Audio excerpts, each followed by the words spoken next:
gotta set everything up.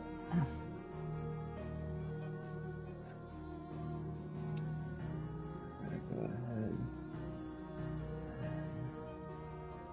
Boom.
It's taking me a bit.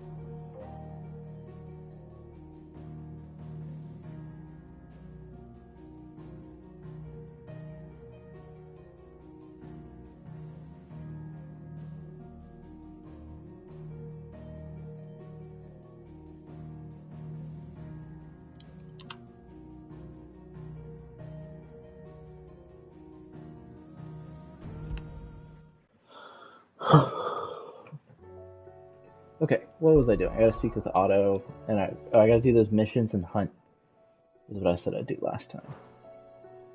So, we want to go to the map. On the map.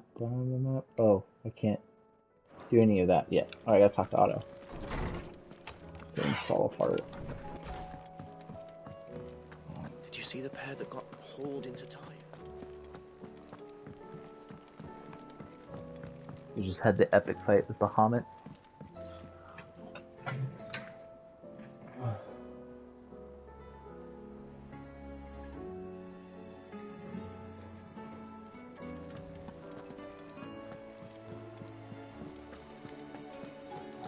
Did you see that?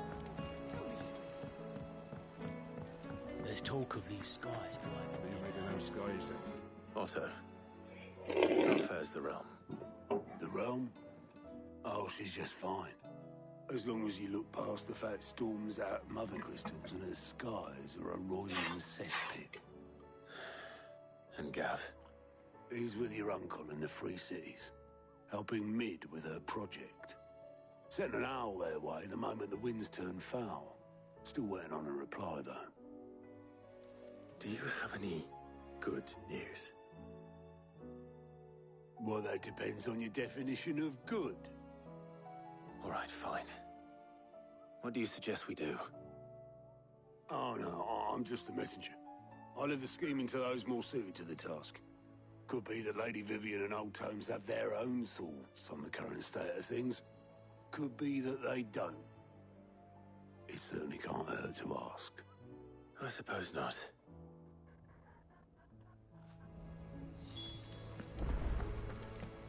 Let's speak to Vivian. How is it that every one of your little excursions presages some inexplicable catastrophe? Because I'm the main character. Not that you are to blame for the Dominion's fate. No one could have predicted the actions of the Crown Prince. I'm sorry I couldn't save your home. My countrymen are stronger than you think. A few toppled clock towers won't break their spirits. They'll be back on their feet and... Look at us. Bluer than a pair of bog crabs. Tempting though it may be, sulking will not help us find a solution to this mess. You believe there's one to be found? I don't know. But I am certain we're more likely to find it if we first examine the facts.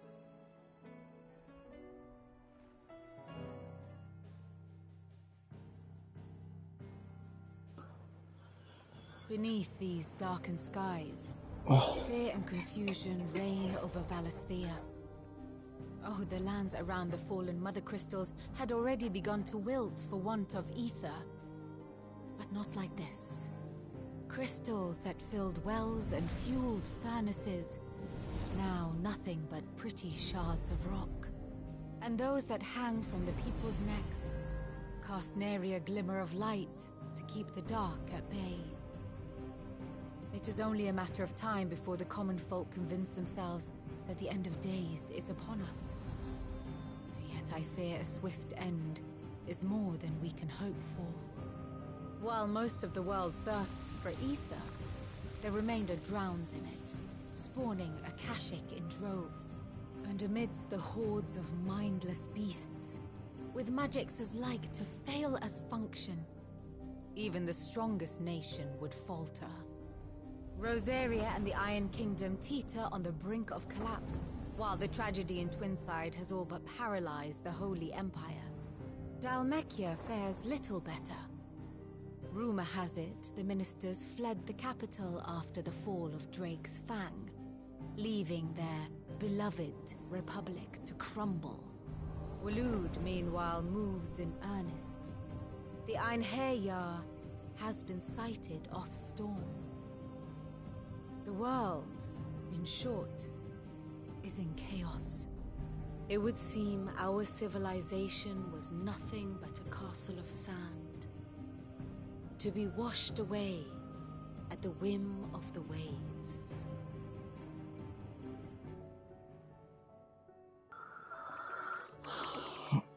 A castle of sand. Not my best flourish, but it seemed fitting. The reports I've received are considerably more blunt in their appraisal. Without the protection of their nations, it will fall to the people to defend themselves against those who would take what is theirs. Which is only ever going to end one way. Defending a farmhouse against a band of chocobo thieves is one thing, but pitchforks and palisades will do little to stall an army's advance. Should the King of Waloed deign to invade, there would be none to stop him. None but us.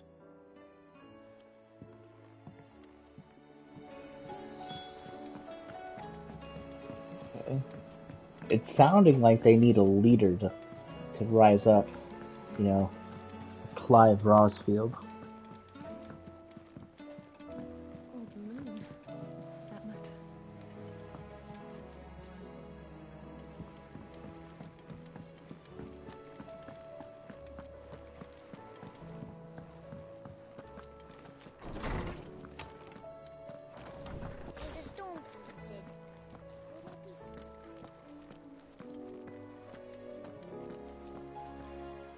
me guess. You're here about the skies. Is there anything you don't know, Lawsman? It doesn't take a court astrologer to augur the obvious. As for what has disturbed the heavens, that, I believe, is a question the Fallen might be better placed to answer than I.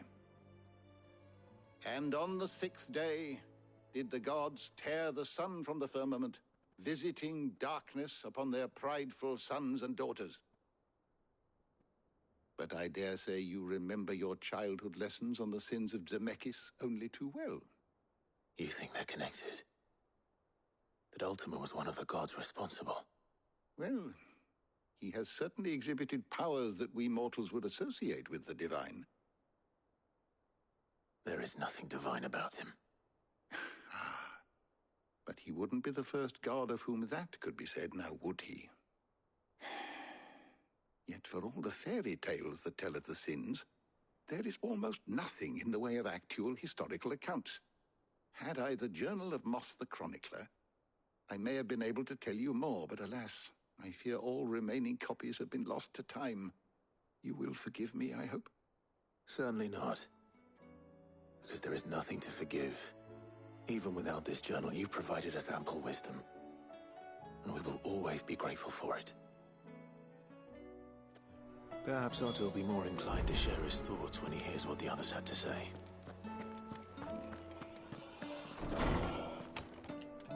And I hope the next title we get is like A King Rises or something like that. Or From the Ash. We might have already had that one though.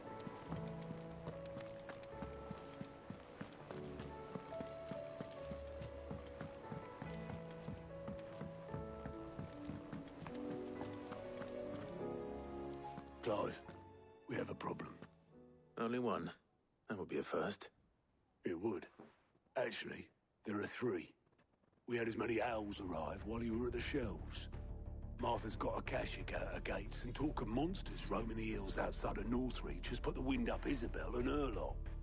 And don't forget Dalimil. Lubor says the village was raided by bandits. When it rains... It fucking pours. The curse breakers are spread thin, taking stock of the damage in the Dominion. And even if I could get word to all of them, I doubt they'd get here in time to make any real difference. Which means there's only 2 people who can. Jill and I. Let them know we're on our way.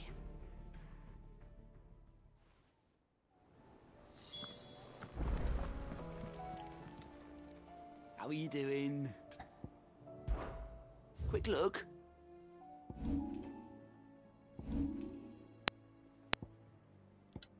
Okay. Seen enough? I'm gonna be taking care of that soon. I'm gonna need to take a picture of this stuff. Where's my cell phone? We got 3. We got Fields of Corva.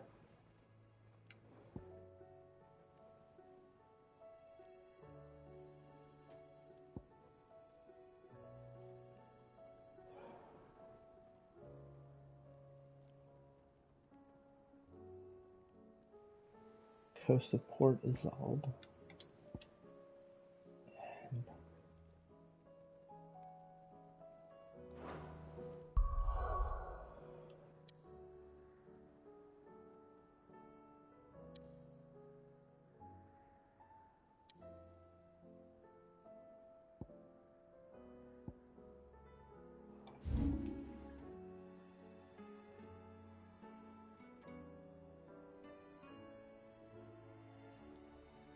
So this place right here, Fields of Corza.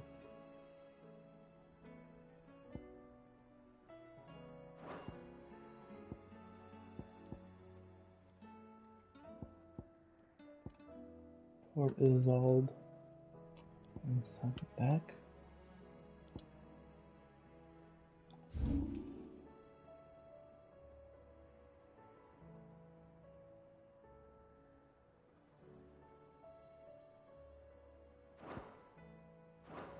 I don't understand where the last one's at.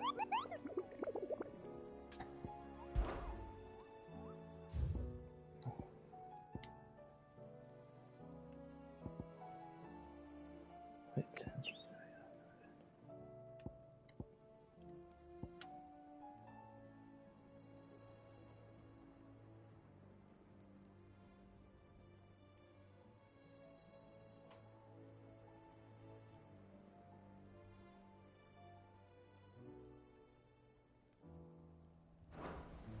Sounds like dragon's breath.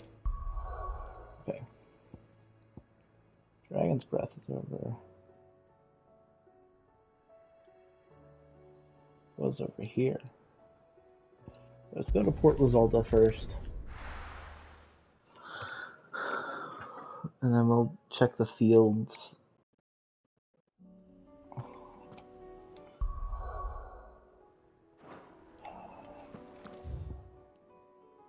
Quiet Sands. Let's go. Oh, I gotta see what I need.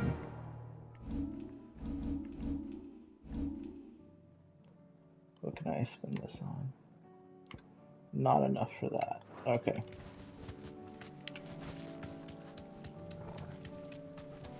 Ooh, shit. Okay.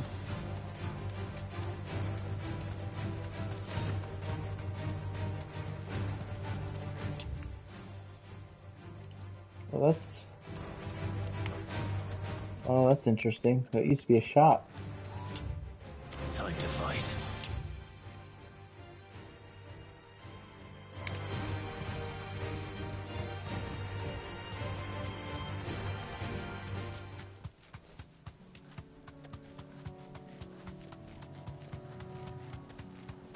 These are all heavies. You deserve a rest.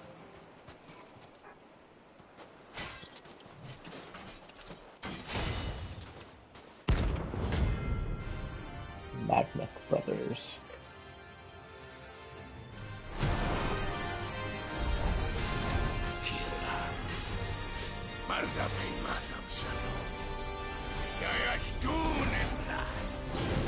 Behind the dark shores again. But not for long.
Let's go to the map.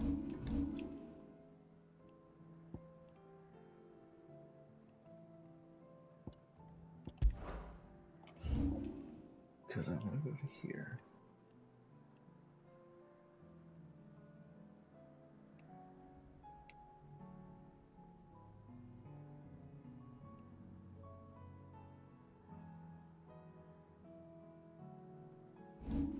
Where is it at again? Where is it?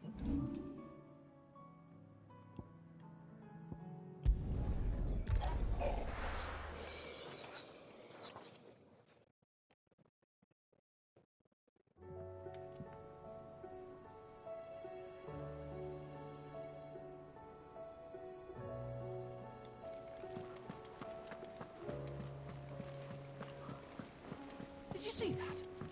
Tell me you saw that.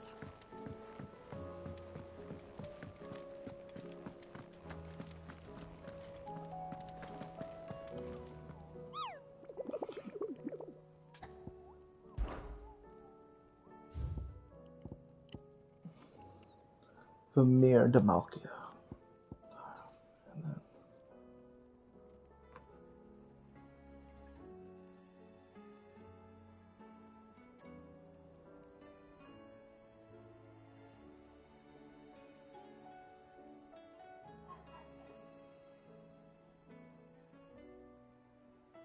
The woodland passes.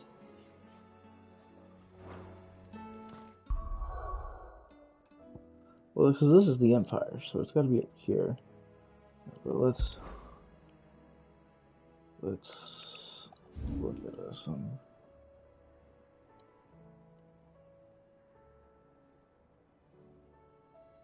Don't see the mirror.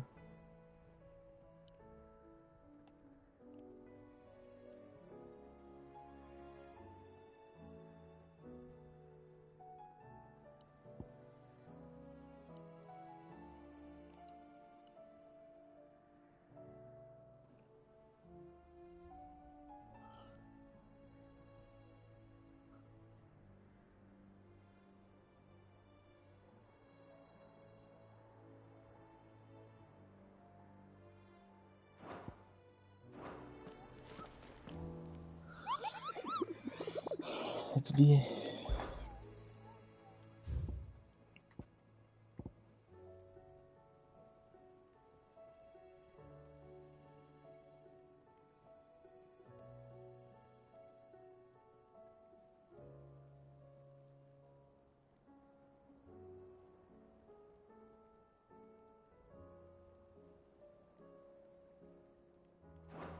One of the abandoned villages?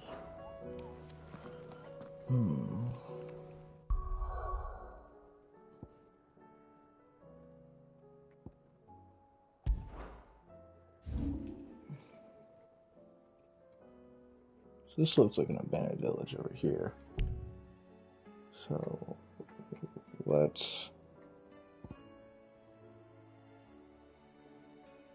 travel here, but I don't want to start the quest. Hope it doesn't start the quest.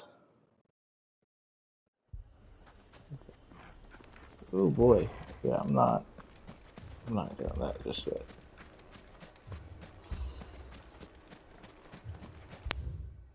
But it looks like.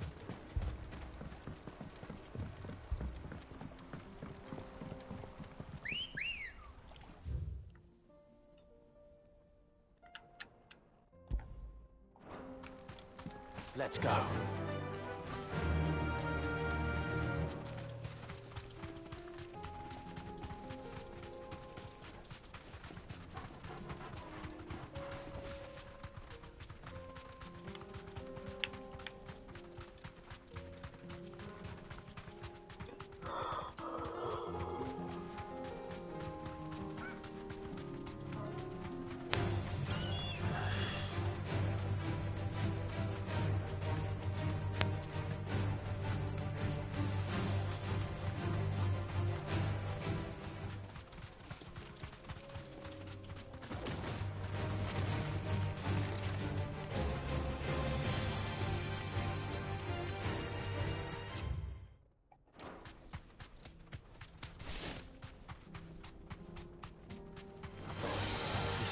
easy. Well, that almost worked.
Dragon's Breath is cool, but it's just not reliable.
Fucking thieving! My shop. This is awful. Pickaxe, I would. Oh, my finest.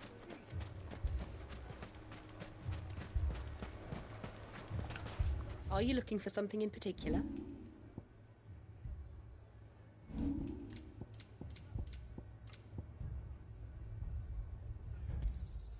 Here you are.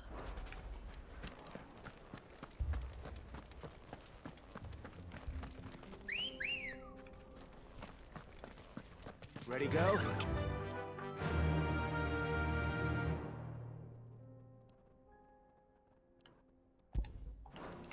Yeah!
I can walk from here.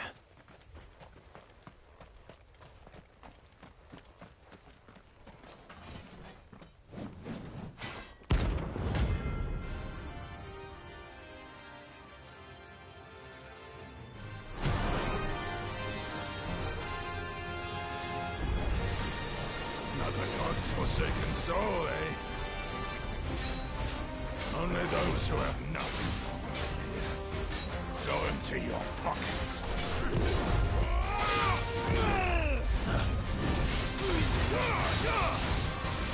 Waken wind! Your bodies will break!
Hundred FPS is beating and everything.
Why can't I dodge that? Okay.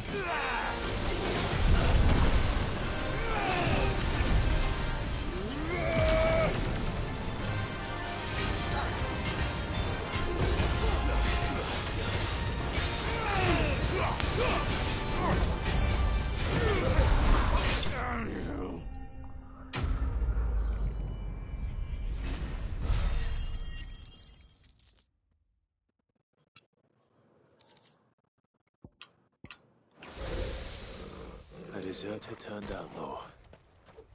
We were more similar than he knew. And then I'll do this quest in a second, but I have a funny feeling I know where the other stuff is.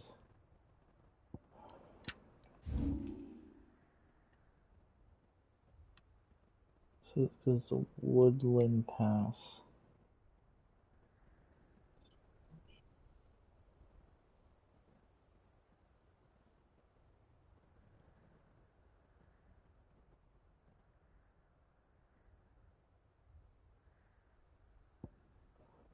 I have a funny feeling it's here. So that's where I'm gonna go, because I haven't explored that part of the map.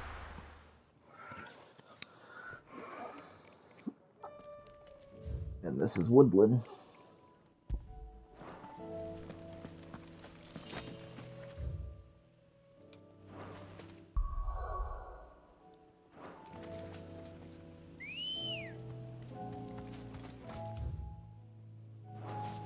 Ready, girl?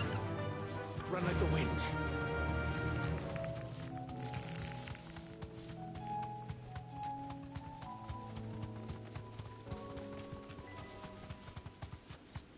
I don't think I've been here. Might have been here already for a different quest.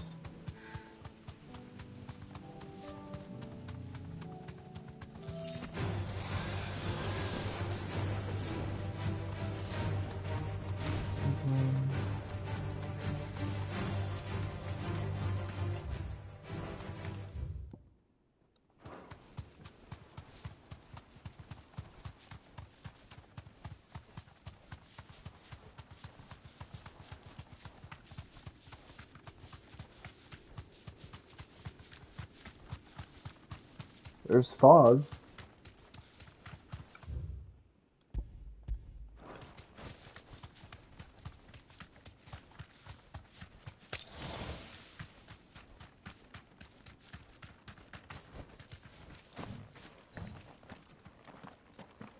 Ugh. That's how I guessed that, right? Dragon.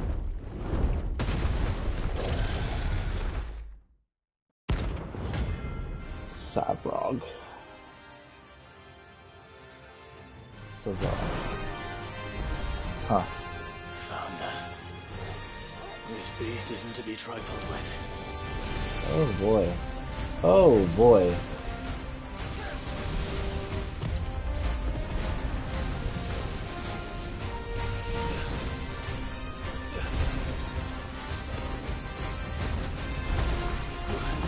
Doing this the old fashioned.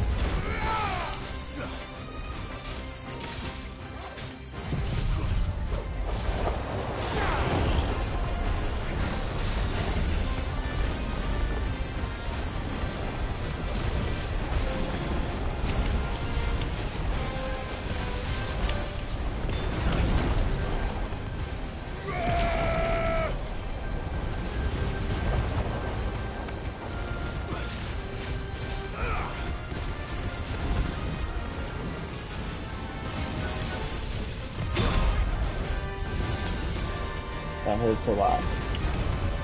Fine hound.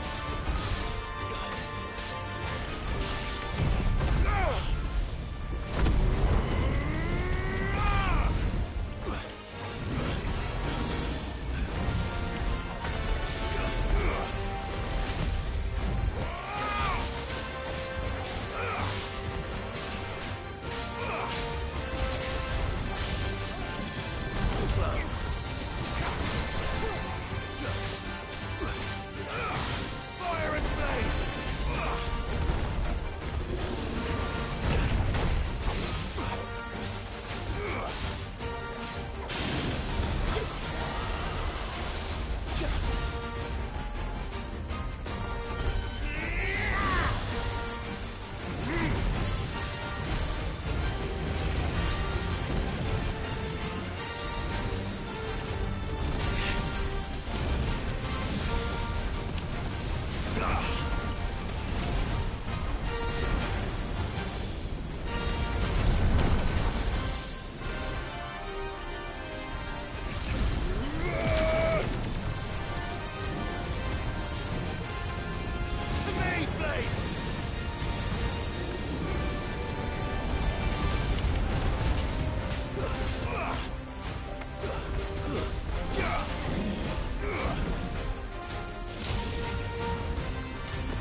Oh my gosh, that took like almost all my health. Okay. Okay, we'll try that again. Oh. I know exactly what I'm doing though. I need more health potions. So let's go here. Actually, let's level up a bit. Still need more health potions. Let's get health potions. Let's level up. Let's do those quests. And then I'll take care of the dragon. I'll at least get level 40. Try to get to level 40. I need you. Still alive, are ya? Coin purse weighing you down?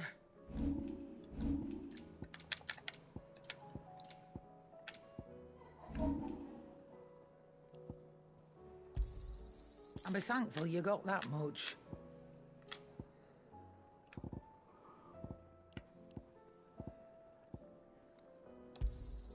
You got out else? I reckon I can find a buyer.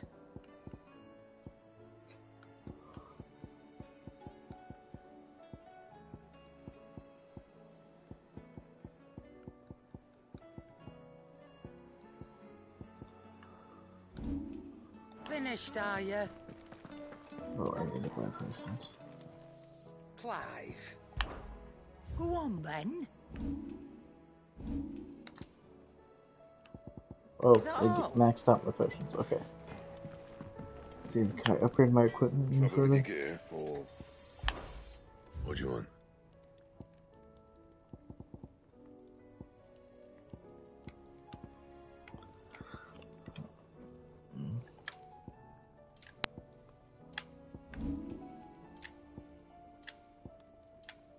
That it? Fine.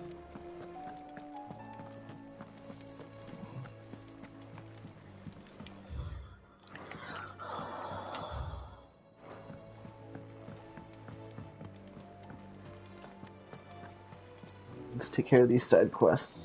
Did you see that? Tell me you saw that.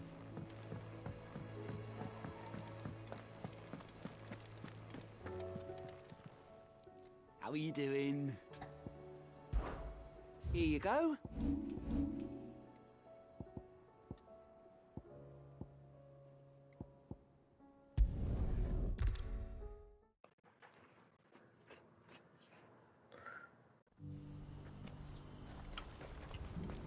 What's happened? Pardon me, but would you have that well-notched steel and impressive physique? I have need of a sword for hire, and yours looks to be a weapon well worth the coin. Might you be convinced to offer me the use of those formidable arms? How exactly do you intend to use them? Well, being something of a scholar of Zemeckis history, I wish to investigate the ruins near the city, and I require a rugged companion, lest I find myself waylaid by ne'er-do-wells or the beasts said to roam the area. Should you accept, you will not only earn yourself material wealth, but partake of the true treasure that awaits us there. The rich and storied history of Zemeckis.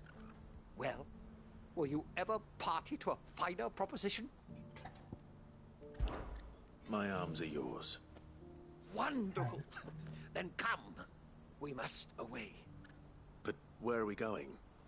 Along the old Zemeckis Road, and from there, onward to discovery. Quickly!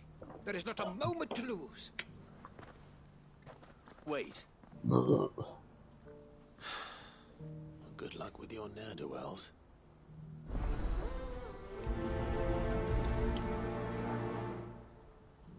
I'd better make sure he doesn't get himself killed. I'm just gonna accept all the quests, and then I'll go on order.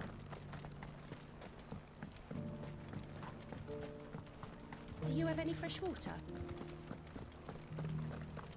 Now I just need to see about getting the word out. I want to know right away. Bad news.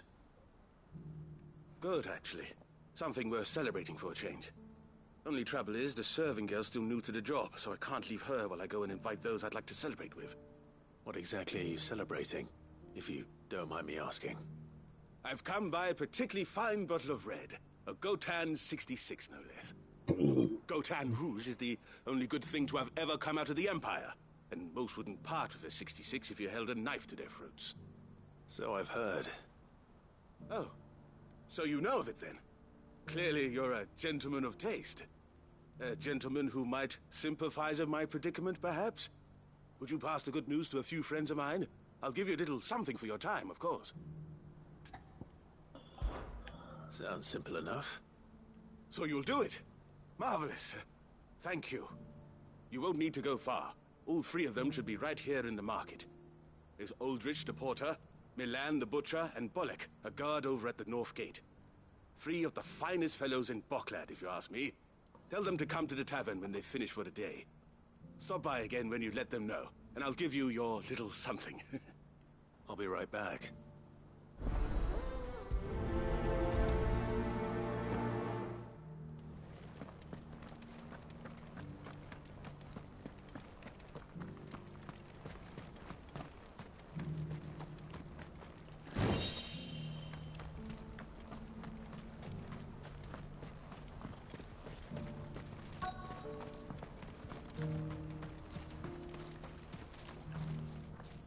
I've been asked to find Aldrich, the porter. I don't suppose that's you, is it? That's me right enough. You need something delivered? The innkeeper sent me. He said there's a cup of Gotan 66 with your name on it when you're done for the day.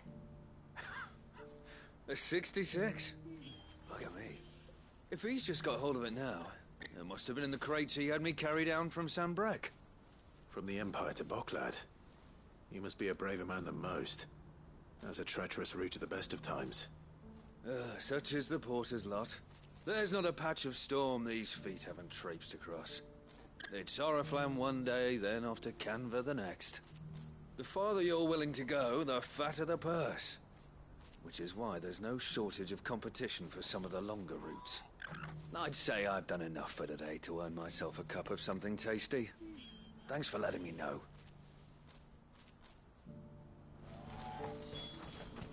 Who needs a porter when there's no left?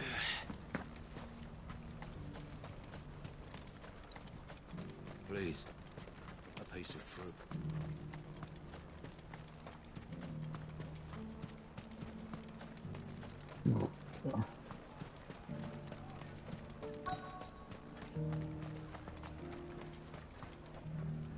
Are you Milan, the butcher? That's me. What can I do for you? The innkeeper's just had a special delivery. He thought you might like to join him for a cup of wine after you pack up for the day.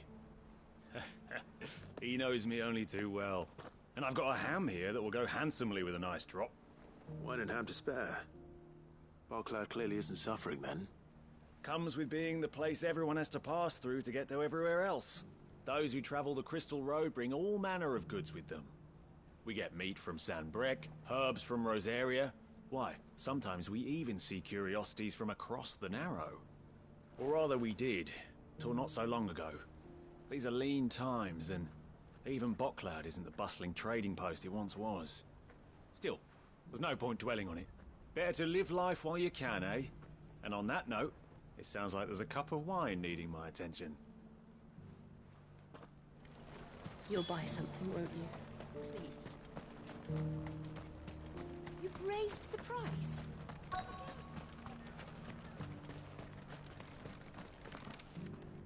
I'm looking for Bolek. I was told he'd be guarding the gate. Well, you found him. You're not here to enlist, I take it? The innkeeper sent me. He's just taken delivery of a rare vintage, a Gotan 66. He thought you might like a cup. I've never said no to a goat hand. I'm not about to start now. Thanks for letting me know. You must be a busy man. No one's making for the refugee camps anymore. Not after what happened in the Dominion.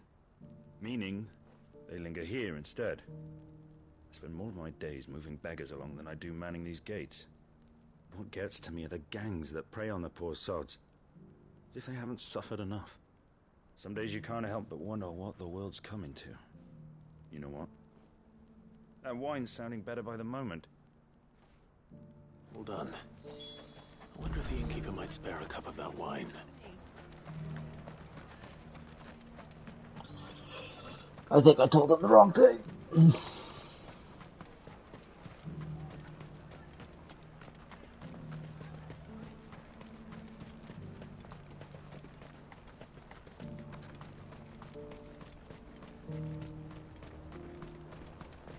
Please, a piece of fruit.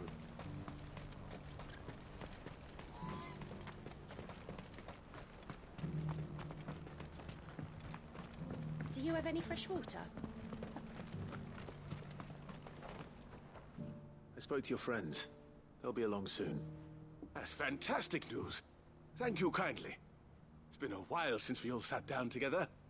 And the way I see it, that wine is as much theirs as it is my own. How so?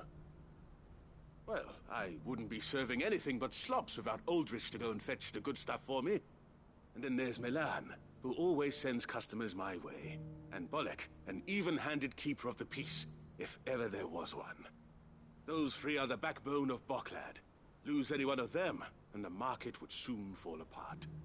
And without the market, I wouldn't have a single customer. I'd say that's worth a bottle of 66, wouldn't you? And more besides. Everyone needs a shoulder to lean on. Be they world-weary innkeepers or brooding swordsmen. Right. I'd better prepare for my guest's arrival. I hear you had me carrying a bottle of Gotan 66. If I'd have known, I would have sold the thing and lived like a lord. I'll settle for a cup, though, if you're in a sharing mood. A Gotan 60 bloody 6. Just as well I had something special of my own set aside. A bottle between the four of us might not be enough to drown our sorrows, but it can't hurt. Here they are, the three pillars of Boklad. Sit yourselves down, gentlemen. The woes of the world may be monstrous and many, but there's nothing like a few good friends to keep the misery at bay. Never a truer word spoken.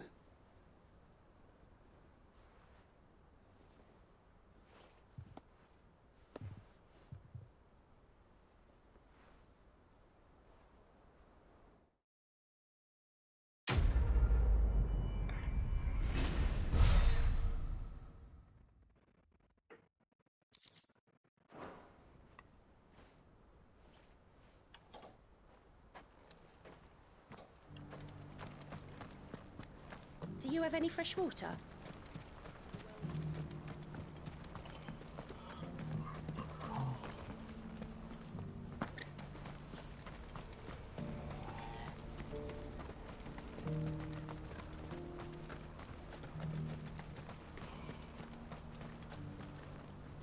I see you've been of some assistance to Eloise. Perhaps you can extend me the same kindness? Perhaps. What would I be doing? Finding someone. You see, I've been having trouble with thieves, and despite the many pains I've taken, I can't stop them from rummaging through my packs. I was griping about my lot to a friend of mine a few days back, and he offered to track the culprits down. Now, Joseph's a sellsword, and a good one at that. But he's been gone days, and I'm beginning to fear the worst. Any idea where his search for the The old Zemeckis Road, perhaps? He doubted they would be fool enough to linger here in Boklad. Joseph's lived a hard life. Made him grey long before his time. I just pray he hasn't been killed over a few sacks of grain. I can't imagine there are too many grey-haired sellswords around. Hopefully someone will have seen him.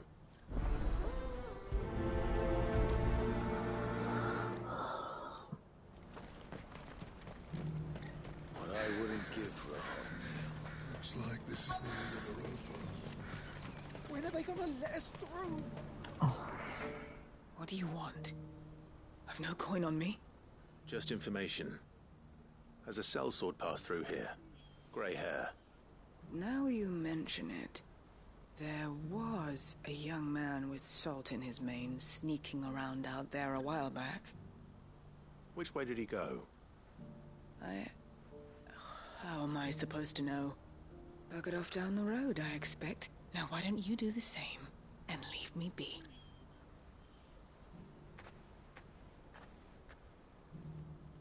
Friendly people.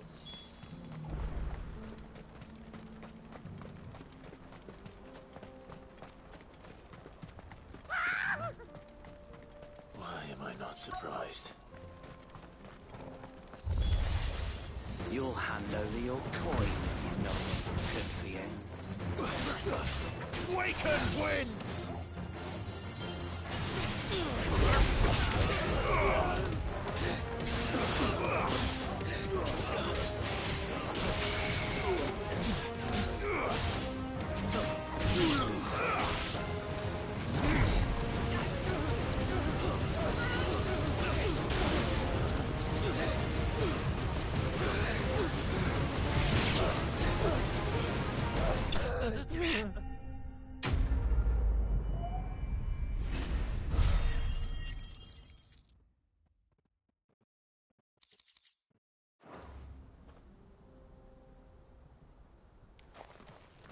Are you hurt? Happily not, good sir. Thanks to your timely intervention. More importantly, we have arrived. Now, feast your eyes upon the marvel before us. Ruins, a relic of the fallen civilization. A sight so common that man is oft blinded to its wonder. Colossal vessels, dashed from the very heavens. Airships, we call them, with very little thought to what wonders such a word might describe. Oblige me if you would. Does anything strike you as peculiar about this particular specimen? Though we ourselves find fallen ruins to be nigh indestructible, whatever gouged the final sin from the rock cleaved clean through the structure you see before you. A tantalizing mystery, no doubt, but merely one of countless enigmas in which Zemeckyan history is steeped. Come, good sir. Our expedition continues, and we still have much to learn.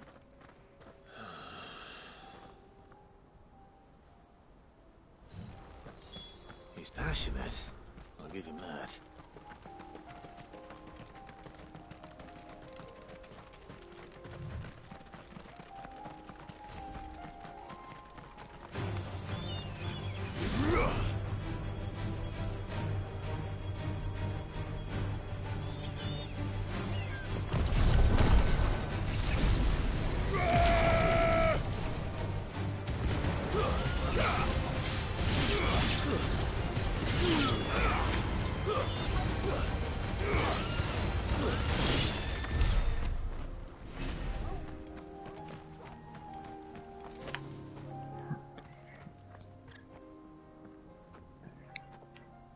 We don't want any trouble. Neither do I. I'm looking for someone. A grey-haired mercenary. Well, we haven't seen him. Yes, we have. We saw him climbing up the rocks. And those ones, over there. Maybe he found his thieves. Mum won't let me near them. She said there's goblins up there, and that they eat little boys for dinner. Shush now. You've said quite enough already. I only told him what you said. I'd listen to your mother if I were you.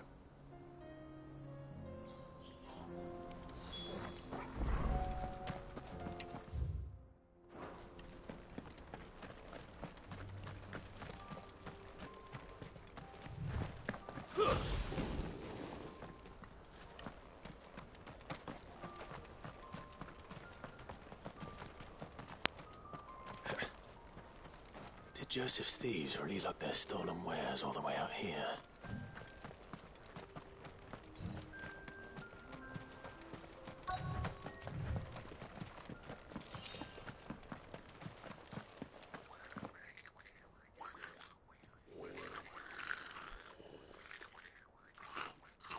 I think we found our thieves. They don't look happy to see me.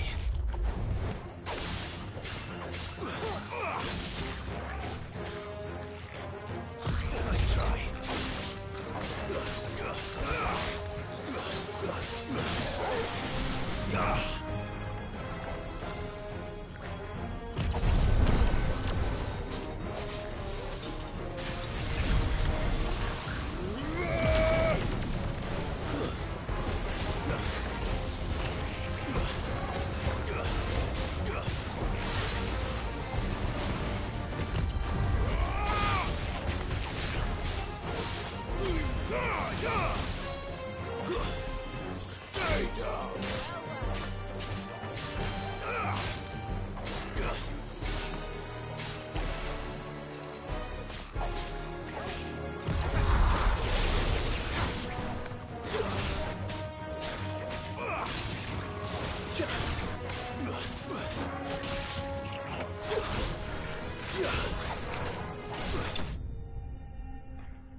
Let's get this over with. Stop! Don't kill him, he's just protecting his home. Joseph? So the boy was right. I don't know you. Your porter friend sent me to find you. She was worried you might have got yourself killed. Have I been gone that long? Wasn't hard finding the thieves. The problem was knowing what to do with them when I did. I take it things are more complicated than they appear.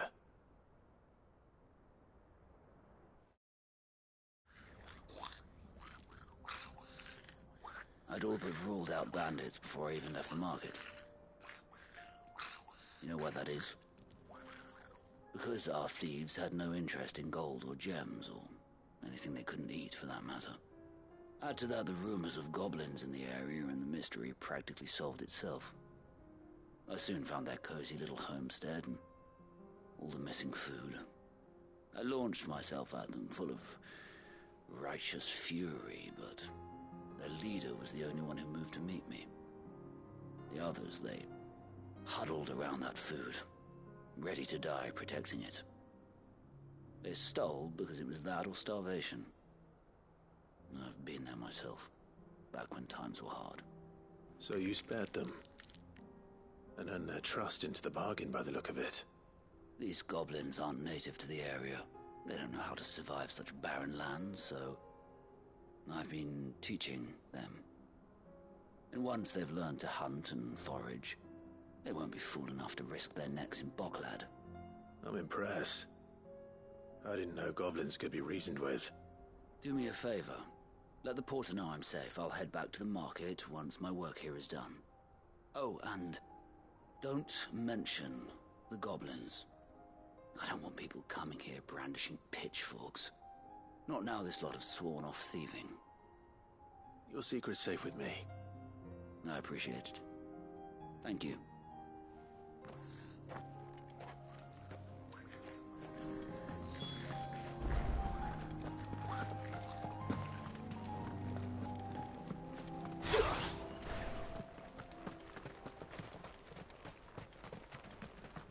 Is that a box I can open? It is. An ancient sword.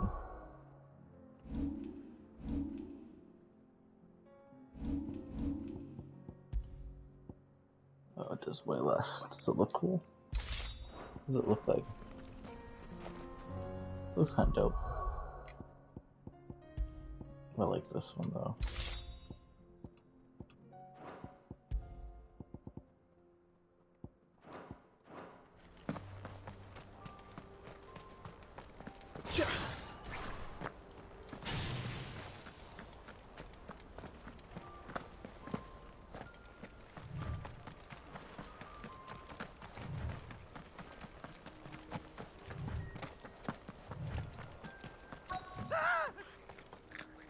Not. All right then. Who's first?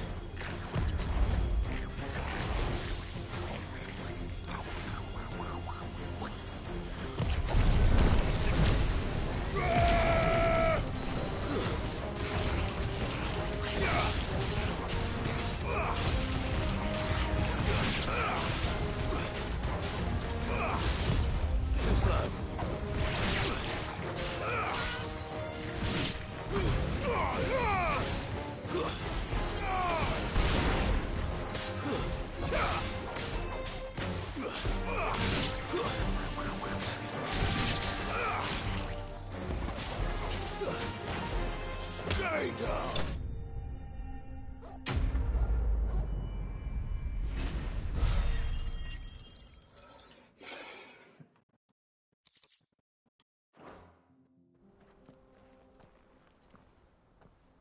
You're going to get yourself killed. Oh, that would not do. That would not do at all. Not when such majesty stretches out before us. Behold, the final sin in all its glory. As Moss tells us, a battle was fought here in ancient times. A battle of such ferocity that it tore a great crater in the very land upon which it was waged. In reaching for their holy sanctum, did man enrage the gods, and great was the vengeance that was rained down upon him. Alas, the full truth of the matter is lost to time, though I live in hope that I might see it discovered. But we must not dwell upon such things. There is more yet to see. Onward! History awaits!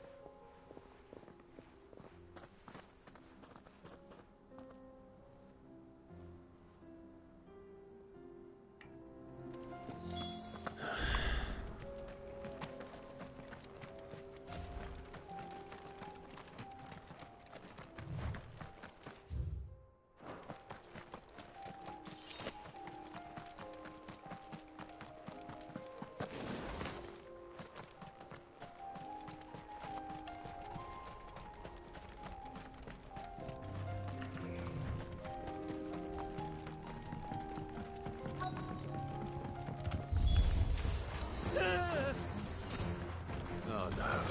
He's really got himself into trouble this time.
Still in one piece? It would seem so. Once more I am in your debt. And once more you impress me with your prowess. These were no ordinary foes, but ones we in the field call echoes. Though Moss the Chronicler concurs with the legends in attributing the fall of Zemeckis to a wrath wrought upon mankind by the gods, he offers little in the way of explanation. Could the ruins we see before us here, in all their elaborate beauty, perhaps suggest an answer? Could the construction of such miraculous edifices have been considered an encroachment upon the province of the divine? Alas, all is mere speculation. But one day, perhaps, I will learn the truth. Not if you keep running headfirst into trouble. You are right, of course. And not only have you plucked me repeatedly from the jaws of death, you have proven yourself a willing audience to my ramblings. Glad to help, but didn't you say you came here to investigate something?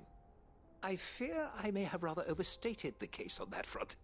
In truth, a captive ear was all I really desired. You see, even my fellow scholars have grown somewhat weary of my musings of late. And so I came upon the idea of purchasing a companion. A captive audience, if you will. That's what this was all about. I am afraid so. And now, my good man, it is high time we returned whence we came. Fine. Just don't go running off this time.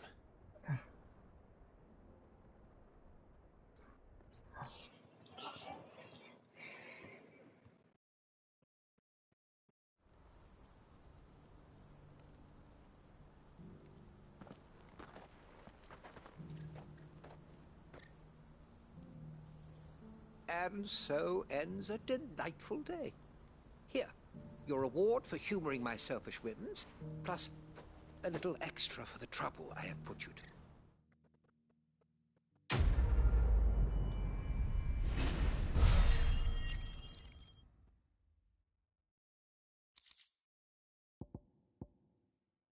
Nice.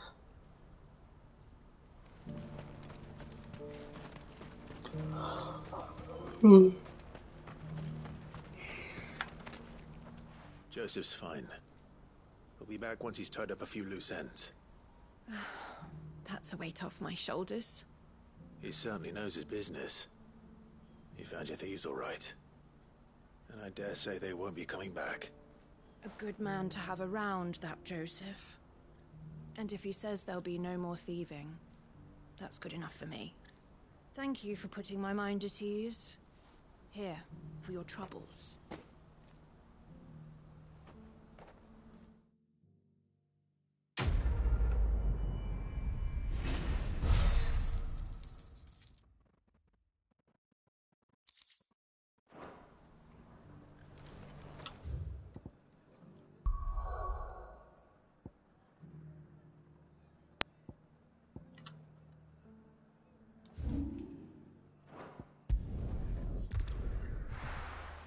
Alright, let's try to kill that dragon after I collect the items from this.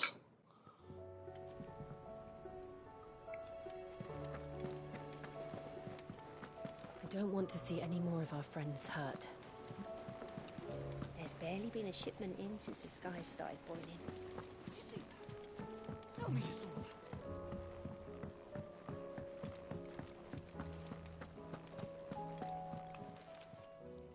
Ah, I wasn't expecting you back so. You earned this.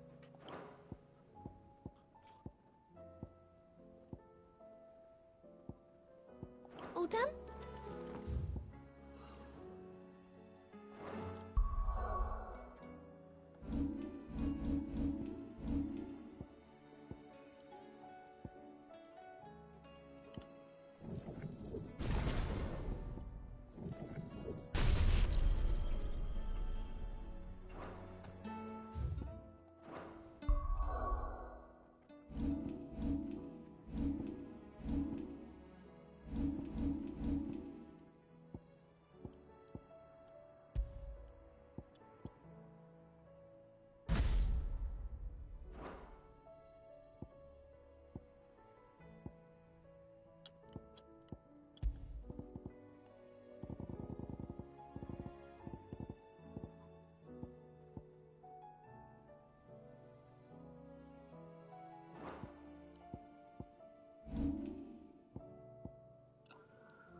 Let's go. Yeah!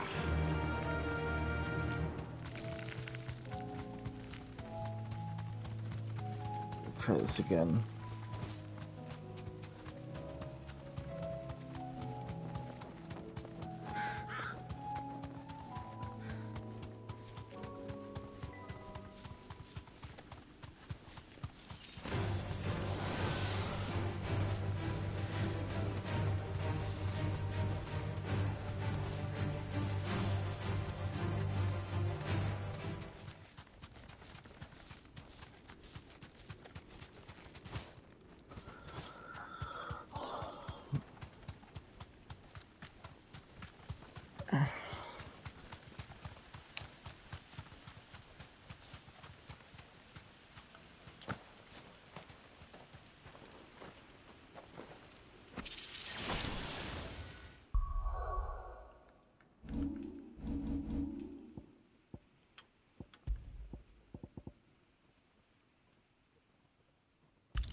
Much dodge, so mega.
Oh boy.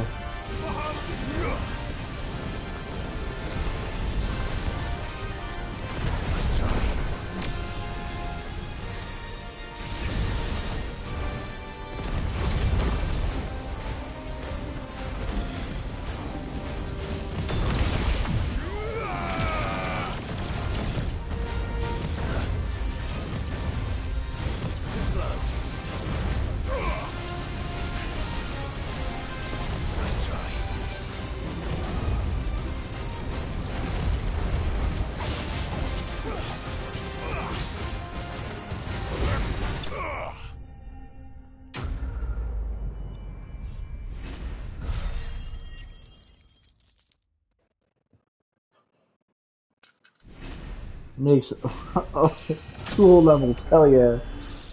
Level 40. I got a Fallen Enigma. Trade for Gil. Community Amber. So I got 3 things to trade for Gil. Definitely not to be trifled with. Ooh boy, that took a lot of fucking shit out of me. Oh, let's pick up that item all the way over there. And then start doing the quests.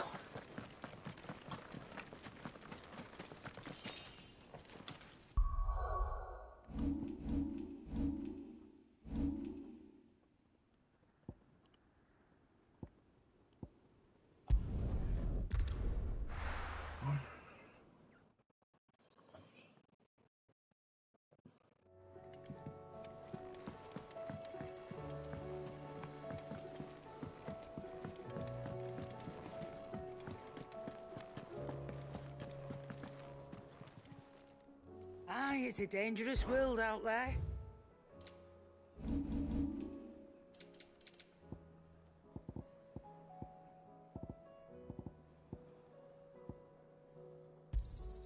I'll be thankful you got that much. You got out else? I reckon I can find a buyer. I'll be thankful you got that much. It'd better all be here. You're rubbing me blind, you know. You'll not find a better price than that.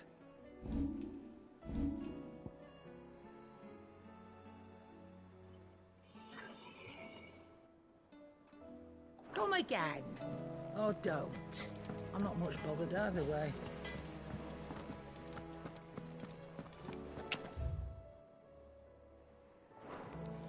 Let's go check on Martha first.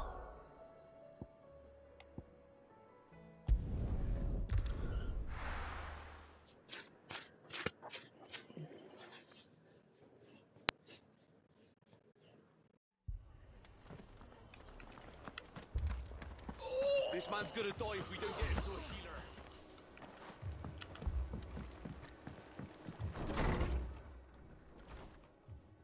Martha, it's good to see you. And you, Clive. Jill? Otto said you'd been attacked by a Kashik. What exactly happened here? Those skies are what happened. Not long after they fell dark, we had our first visit. There were hundreds of them. Tried to storm the hill. Only a handful made it up here, but that was more than enough. The rest are still down there now. And while we have a few willing fighters holding them back, they're sorely outnumbered. What do you think, Clive? That we join the fight. I thought you'd never offer. Now, where I need you is the Fallen Gate. That's where the fighting is fiercest. Let the men know you've come to help. Something tells me they'll be pleased to see you. We're on our way.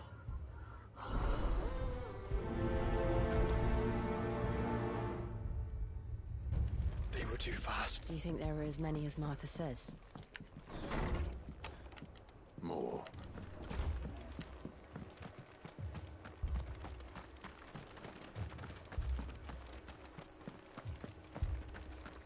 You don't think they've abandoned us, do you?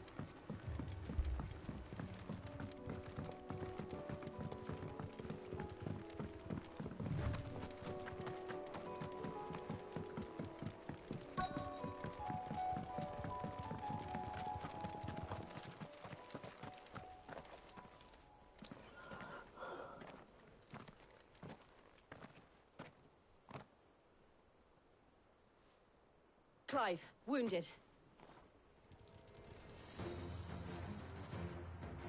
We deal with the Akashic first.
These men don't have the look of hired swords.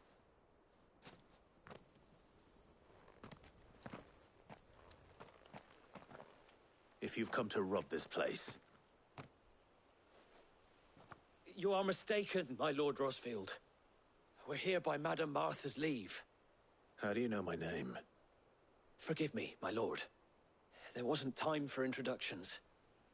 We're with the Guardians of the Flame. Wade's men? But how did you come to be here? Where is your commander? Sir Wade left earlier with a scouting party to find out where the Akashic were coming from. Did he? Take your wounded back to the inn. Martha will see you're looked after. We'll join you anon.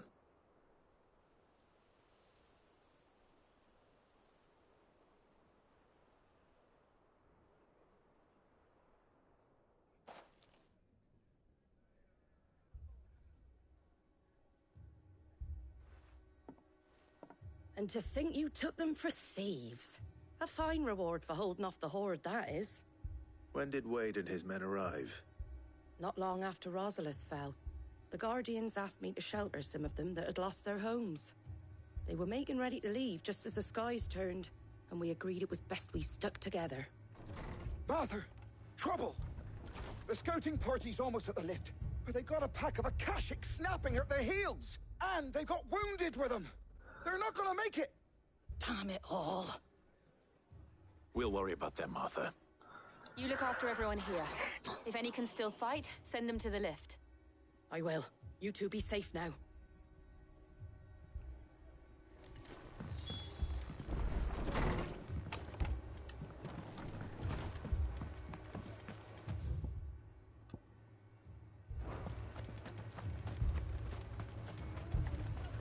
How do?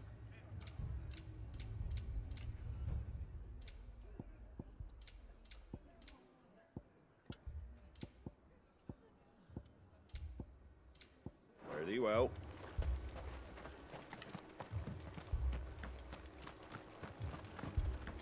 Mad dogs.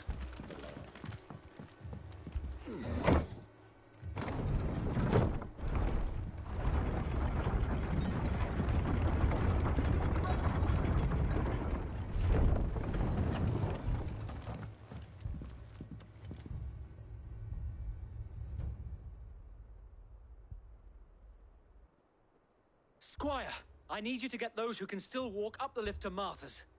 But what about... I didn't ask, Oscar. Sir. Sir Wade. Lord Rossfield. If you aren't a sight for sore eyes. Martha seemed to think you might need some help. And by the looks of it... We thought we could sneak by them. But we didn't know there would be so many. How could we have? Behind you!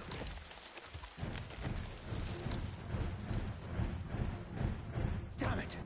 We need to get the injured to safety. Do you think we can hold them off? We can certainly try.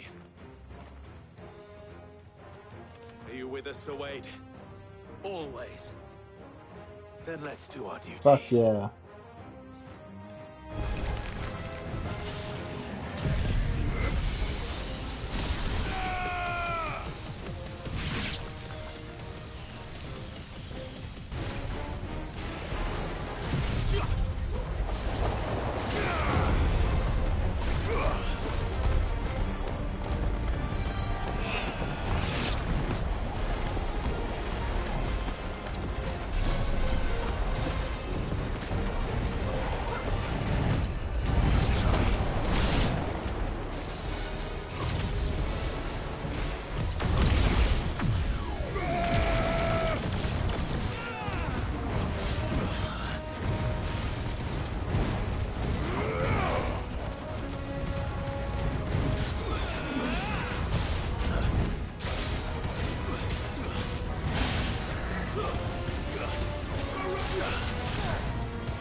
Is anyone hurt?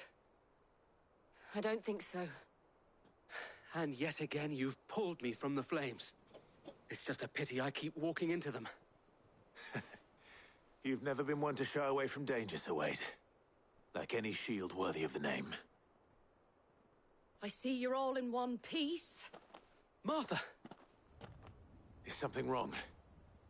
The lookout saw smoke coming from down Eastpool way. Too thick to be a hearth. A second horde. Feel like finishing the job? Always. Jill and I will make for Eastpool. You'll need to move the injured without us. Don't you worry about them. The moment my men are safe, I'll follow. Good luck.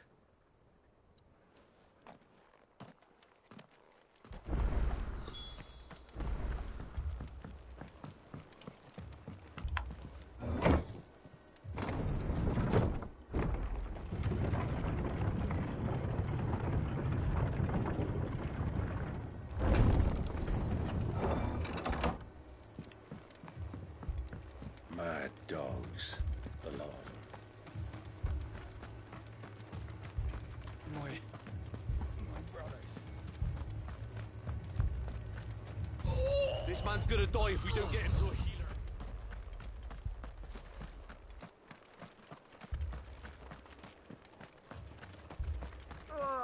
Just patch me up as quick as you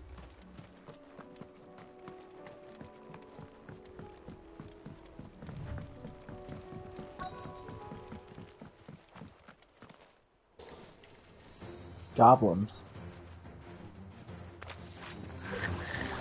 They're headed for the rest. We have to slow them down. Martha and the others won't be ready.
Something's coming. Apologies, my lord. Did I miss anything? Only the first round, Sir Wade. Shall we?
Kamehameha.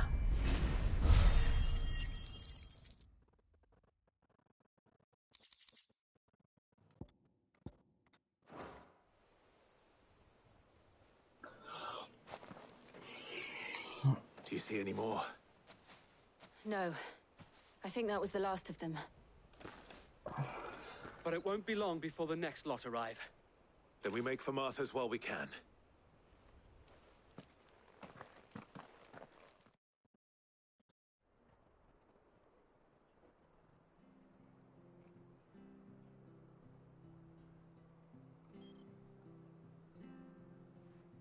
What did you find out there?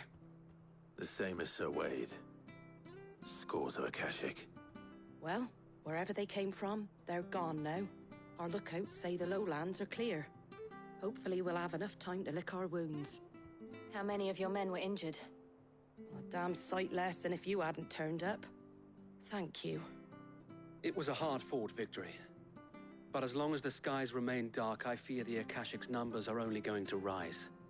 It's not a matter of if the Horde will be back, but when. And whether that's sooner or later, we'll need to be ready. The inn here affords a good view of the land, and is easily defendable. I'd like to make this one of our outposts. What do you say, Martha? You'd have more men to guard the rest. Well, when you put it like that, of course they can stay.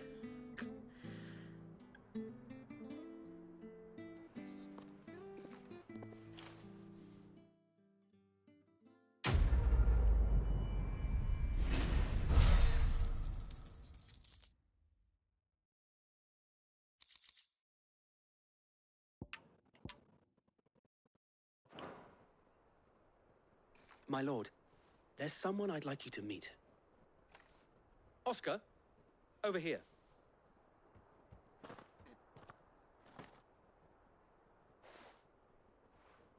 It is an honor to make your acquaintance, Lord Rossfield. I am Oscar. Oscar of House Murdoch. Murdoch? I wasn't aware the Lord Commander had children. Oh, he didn't. But his brother, my father, did. I am Sir Rodney's nephew. Well, go on then. It's not for me to ask him. Yes, Sir Wade.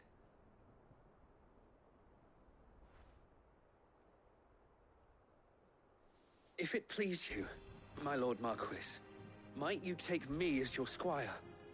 I would learn the duties of a shield from the finest. I'm sorry to disappoint you, Oscar, but I'm a shield no longer. Nor was I ever the finest. And spending time in the company of an outlaw hardly seems a fitting education for one aspiring to take his oaths. My Aunt Hannah once told me that a man is not defined by his title, but what he does in its name. You have accomplished much since taking on the mantle of Cid, winning no little honor in so doing. And I would sooner serve under an honorable outlaw than an unworthy shield. Not that Sir Wade and the other Guardians are... I mean to say that, they're... It's all right. We know what you mean. There is only so much the boy can learn from me, my lord. But a squire... Would that really be so bad? You were a squire once. And I'm certain Sir Rodney would approve.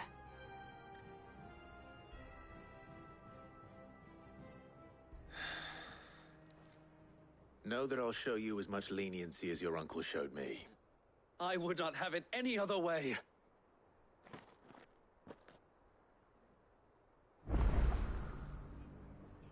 I will not let you down, Lord Rossfield. You, or my uncle. We shall be staying here for the time being, and not just for the air.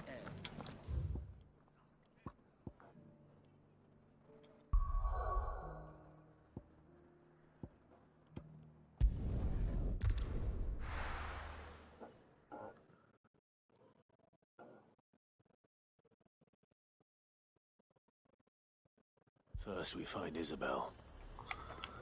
Heard a bloke saying he saw ghosts in the road. I saw it with my own eyes.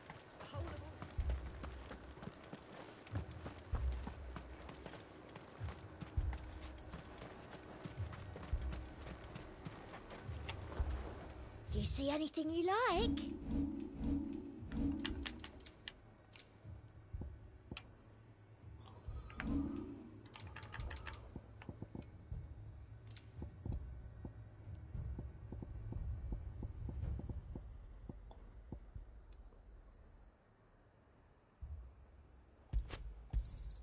That's the best I can do. I do like a customer who knows what he wants.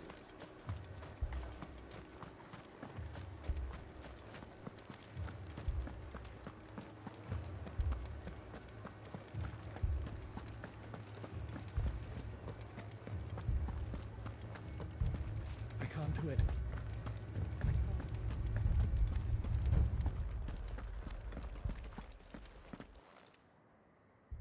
My lord. Milady. We received the dame's message. There have been sightings of strange creatures, I understand. With the blue eyes. Yes. Like a Kashik, but different. They've taken so many. I've lost count. Akashic, but different. Ultimus thralls. And what of your mistress? Is she here? Oh, no. She went to the garrison to ask what they were planning on doing about all this. Then we'll look for her there.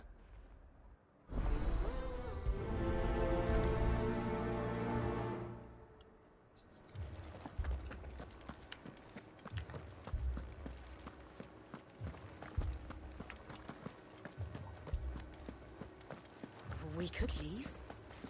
But where would... The two soldiers were carrying another.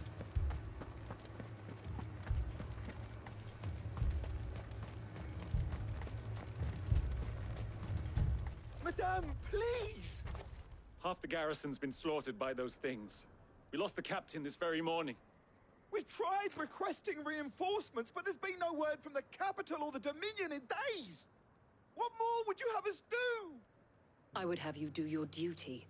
Those at the Vale look to me for protection. And protect them I shall.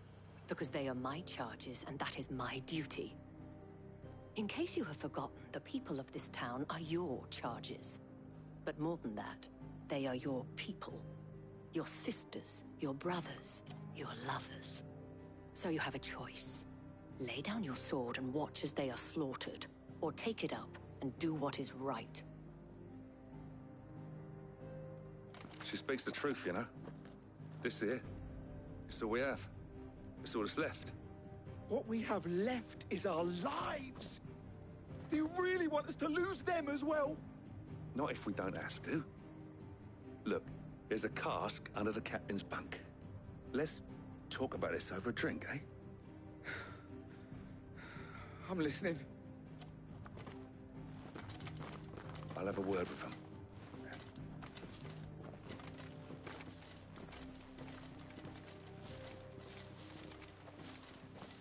Ah, Clive.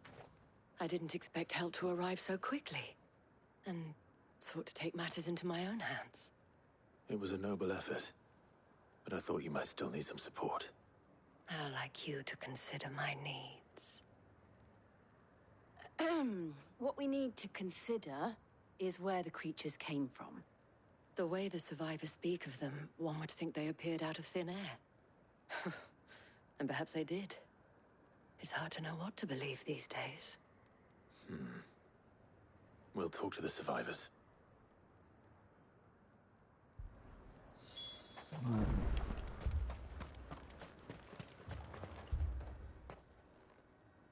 You're a pikeman, yes? What happened? I've got family in Moor. I heard the flood was spreading, so I went to see if they were all right. And a pack of them glowing things found me in the meadow. I ran for my life. I never did get to the village. Leave that to us.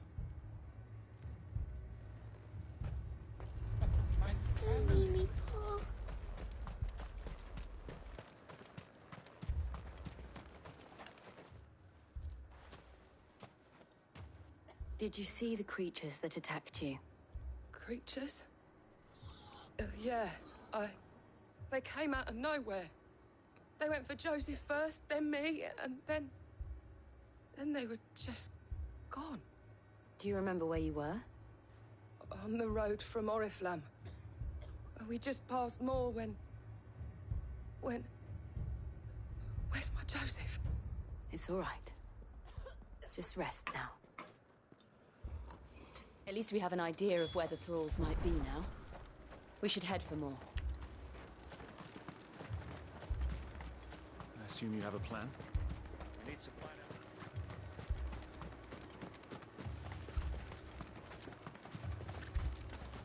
It was all they could do to escape. They just left the bodies there in the flood. Ready, go?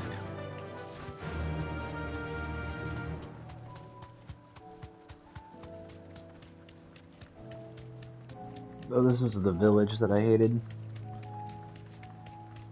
Where the discrimination of the bearers was really bad. Really, really bad. Made me so angry.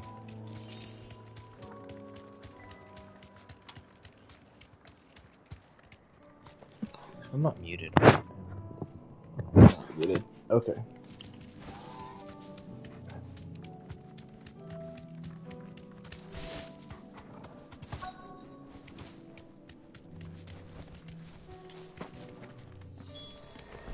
Clive, look!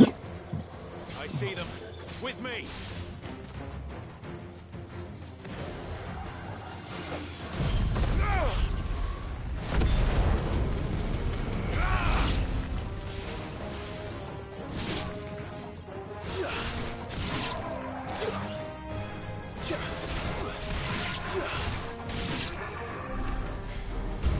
Should I prime? Save your strength. Nice try.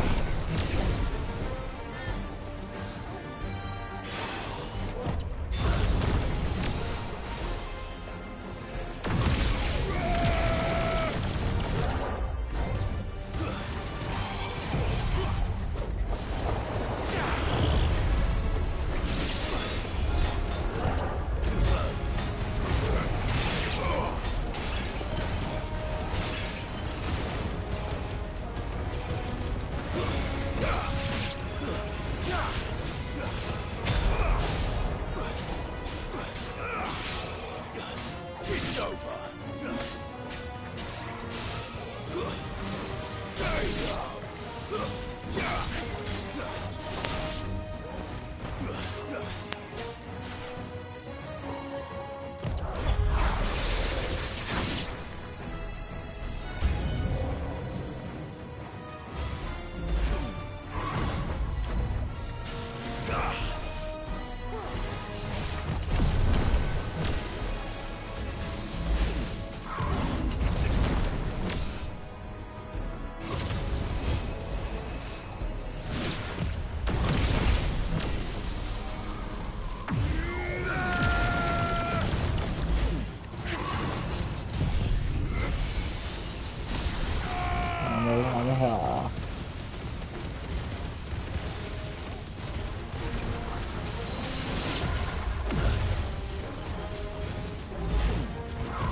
Nice try. Too slow.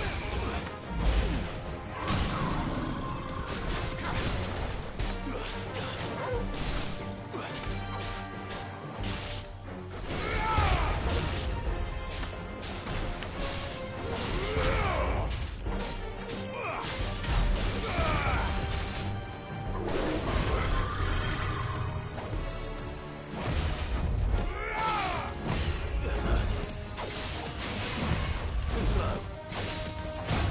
Nice try.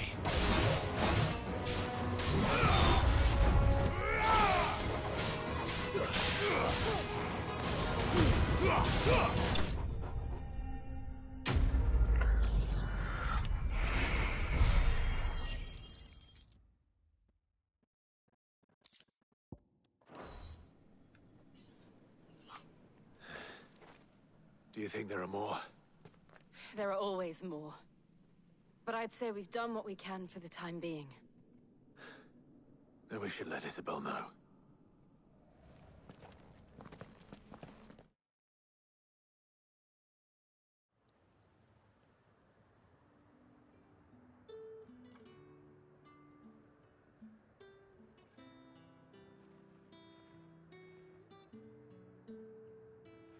You have the town's thanks. Don't thank us yet. There will be more. Many more. And you'll need to be ready for them. Oh, we shall. Isn't that right, Captain? Yes, milady. The garrison will be ready. Philippe here has convinced most of the men to remain at their posts. For now, at least. Hearing that the Dane would look kindly on any man who committed himself to the task certainly didn't hurt.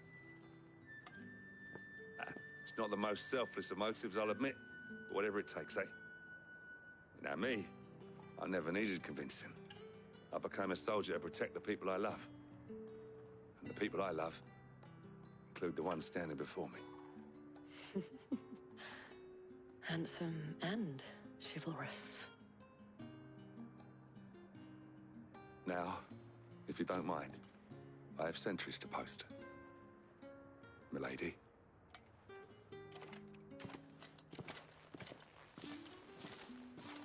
Lest you wonder, I'm not foolish enough to believe that this has solved all of my problems.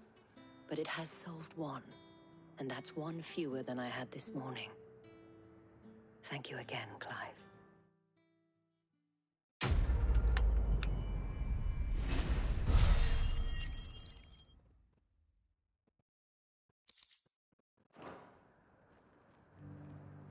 Philippe will make a good captain. He reminds me a little of you, Clive, but without all the mocks and mows. Alright, and then one last final thing to do.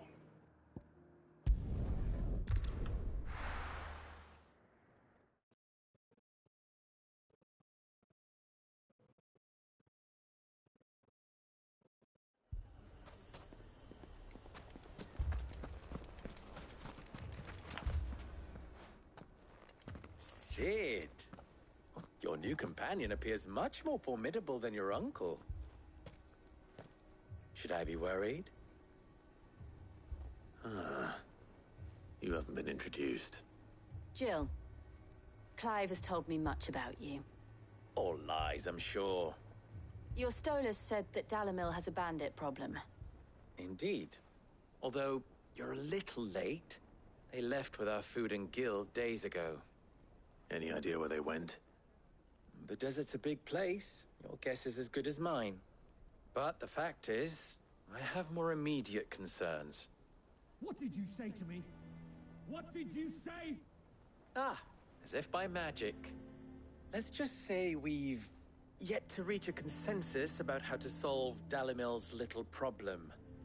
And at this rate, it won't be the actions of the bandits which prove to be our undoing. It will be our own. I've tried reasoning with the dissenting parties, but even the Desert Hare has limits. Perhaps we could talk to them.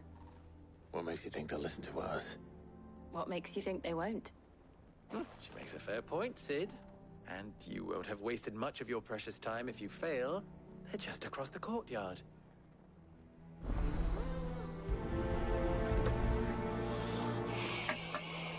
Suppose we just follow the shouting.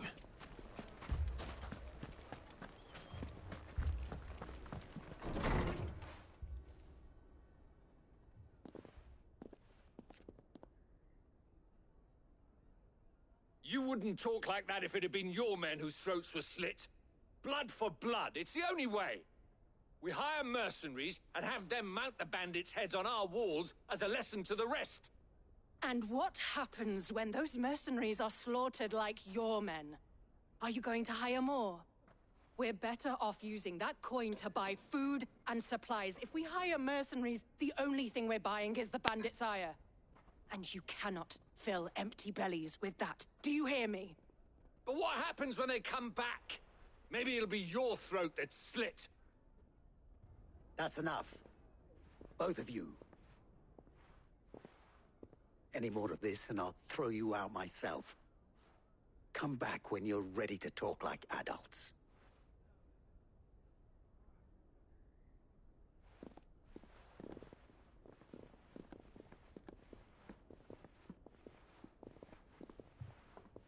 Victor. What's he doing here? Sid. And Lady Jill. What brings you here? I was about to ask you the same thing.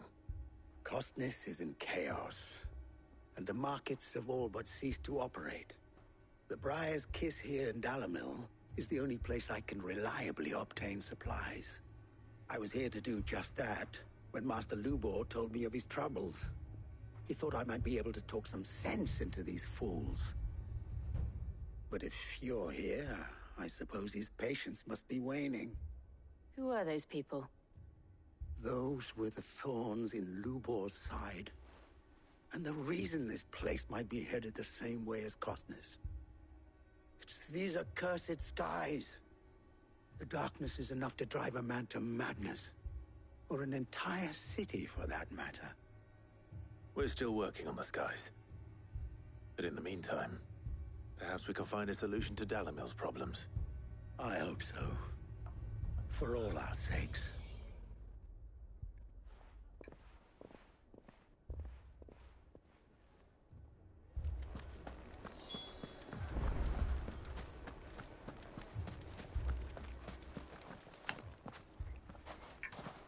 So, you see my predicament? What I saw was a room full of people who were angry and afraid. And with good reason by the sound of it. But if left to smolder, that anger and fear could set the entire town alight. My thoughts exactly. What to do? Both sides wish to protect their homes and livelihoods, if only they could agree on how. But as long as they are divided, we are vulnerable. And if there's one thing bandits like, it's an easy target. What would Sid the Outlaw suggest? Well, if it were my namesake, he'd let them choose for themselves and be on hand to pick up the pieces when it all went wrong. That sounds like a recipe for disaster. A recipe for disaster is precisely what it is.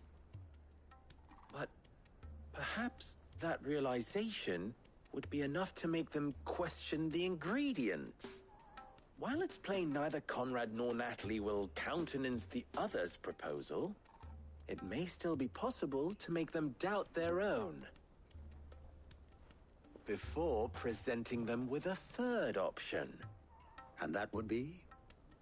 To pool our resources and save the city ourselves. Why fight each other? When all that fear and anger can be directed at the bandits. It appears we have a plan of action. Victor, pay Conrad a visit. See if you can't convince him of his folly. I'll speak with Natalie. As you wish. Your faces are not well known in this town. That may prove useful. Don't worry, Victor and I will do most of the talking. You need only play along. Play along? What he means to say is yes.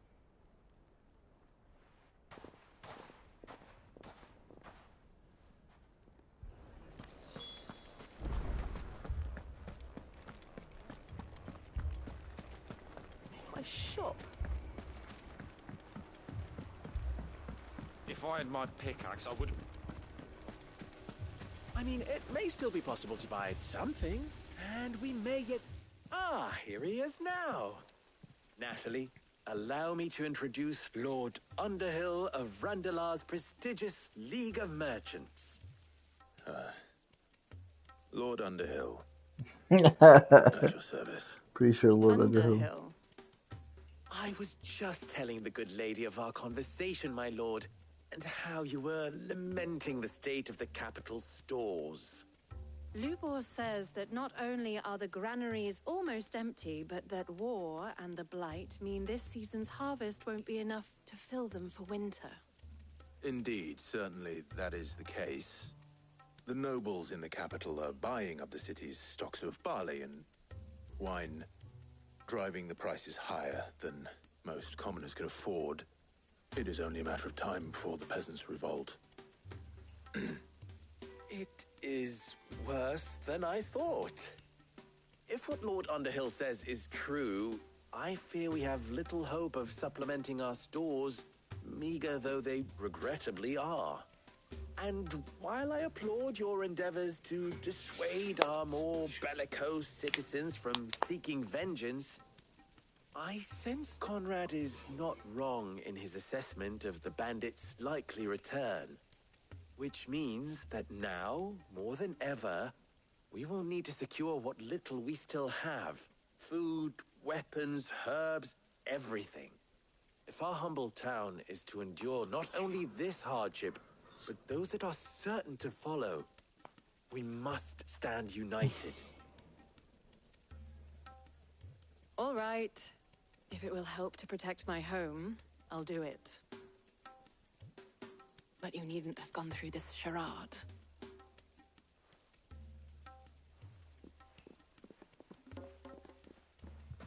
Thank you, Clive. Your performance was nothing if not workmanlike. She saw right through it. I didn't say it was good, merely that it produced the desired effect. I will be returning shortly. Meet me back at the Briar's Kiss, and we shall see what we face.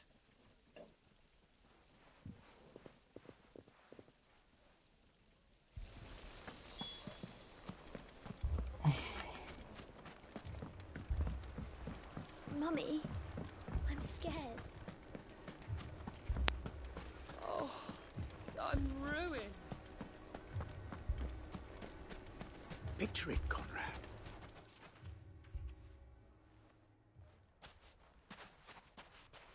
Ah, here she is. The Lady of the Spear herself. Conrad, may I introduce you to Jane, commander of the Red Wings, the oldest mercenary guild in the Free Cities. A pleasure, my lady. The pleasure is all mine. As I told you, I summoned the commander here from Canver to inquire about a contract. Victor says you told him no. That there aren't any men left to hire. Is that true? True as the crystals cracked. Nobles came and claimed every last one worth his salt. And not just from us Red Wings. You know of the 7 high houses. There must be 2 swords assigned each one. Granted, we have a few boys left. If it's boys you're looking for. Well, Conrad, are you saying that Dalamil's finest cannot defend this town better than a gaggle of unblooded striplings?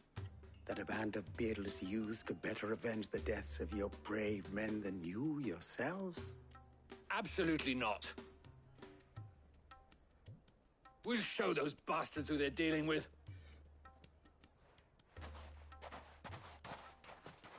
I can't believe that actually worked. Conrad's not what you called the brightest candle in the crypt. And there's a reason why I had you do the talking and not Sid. Well played, my lady.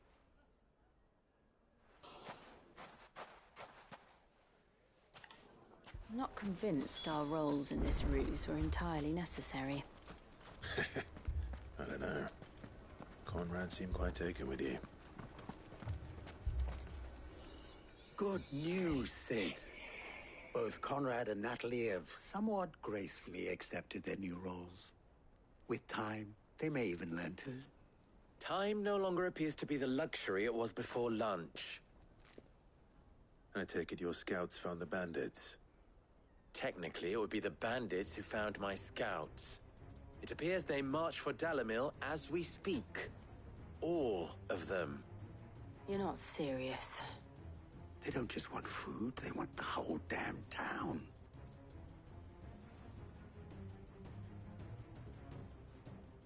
I have a favor to ask. I'm told the bandits march in 2 groups, one from the south and one from the desert, in a move doubtless intended to stretch our already gossamer-thin defenses. Very well. Jill and I will meet those from the desert. But what of the rest? The rest, my friend, the city shall fight. Together. The stakes, I concede, are high. But if this does not unite Dalimil, nothing will. That is a lot of faith to put into those who had their hands around each other's throats but a moment ago. Then it will be for us to see that their hands are kept occupied. And I do mean us. I thought you might say that. We'll hold them off for as long as we can. And we will do the same.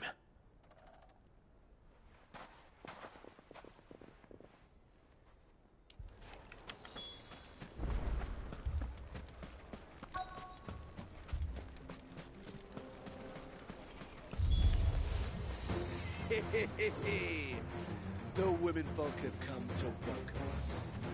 I'll take that one. No, I'll take them all.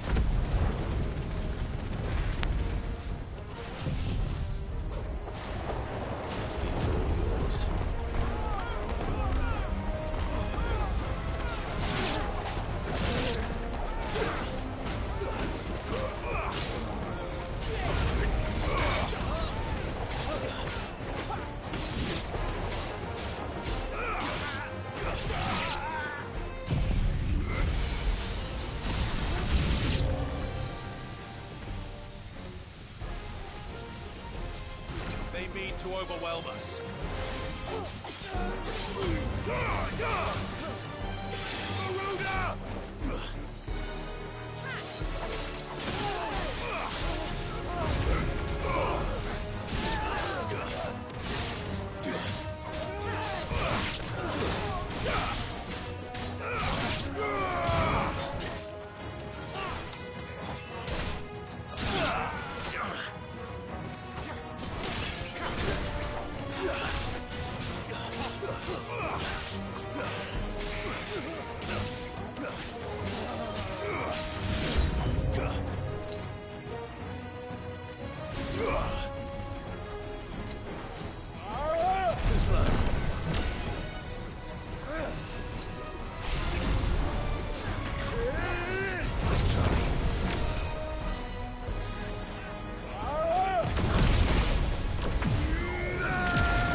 The townspeople. Could they have held out? I don't hear any fighting. What do you think? That we should hurry.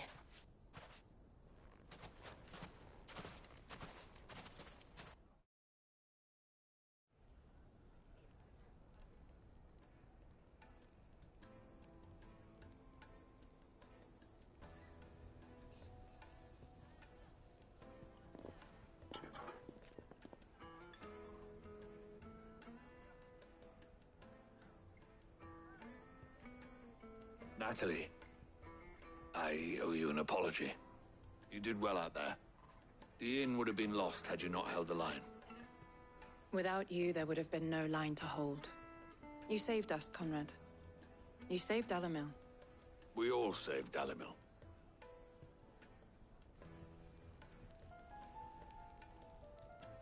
Conrad seems to have had a change of heart.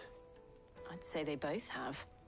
I take it from your presence that our visitors from the desert won't be joining us either. Pity. The plan worked, Sid. Granted, it only took an army of bloodthirsty bandits at our gate. Calm now, Victor. Why quibble over the details? We are united, and that is all that matters. As for you, Sid, you fight considerably better than you act. I'll take that as a compliment.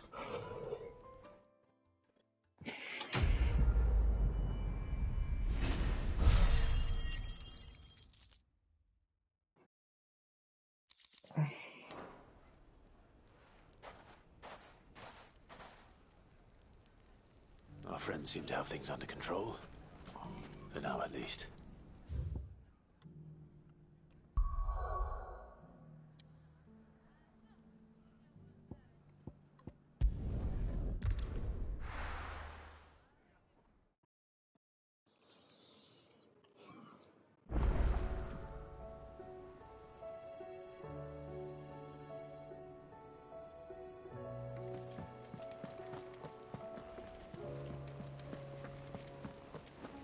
Did you see that?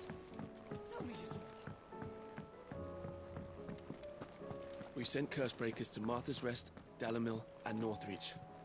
Hopefully they can help maintain the peace. Cole told us everything that happened. It's a bit of a worry that both the Republican and Imperial armies are in disarray. But it was good to hear that the people stood their ground. Oh, I wasn't expecting you back, son. All yours. Come again. I may have more for you. Was wondering when you turn up. Had ours from all our friends thanking you for your timely intervention. How is it you always manage to arrive at just the right moment? Luck, I suppose. Any word on the rest of the realm? Let's see. Storm's still crying out for mother crystals. The nations are still in chaos. And the skies are still the colour of a kick in the kidneys 2 days on. So... Right. Clive, we knew this was going to happen. Well, not the bleeding skies part, but you take my point. Now's not the time to second-guess yourself. Now's the time to visit the infirmary. Taya says your brother's awake. Thank you, Otto.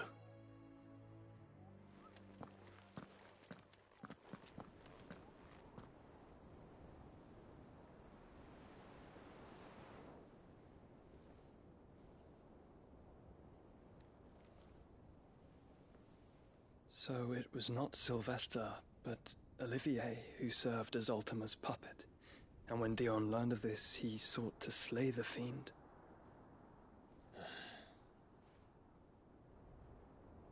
Only for his father to take the spear that would have freed him. Enough to drive a man to madness. Small wonder he hasn't stirred. I would be afraid to wake. Had I but reached out to him sooner, warned him of the threat Ultima posed. But now, both an empire and her prince lie broken. Joshua, what do you know of Ultima?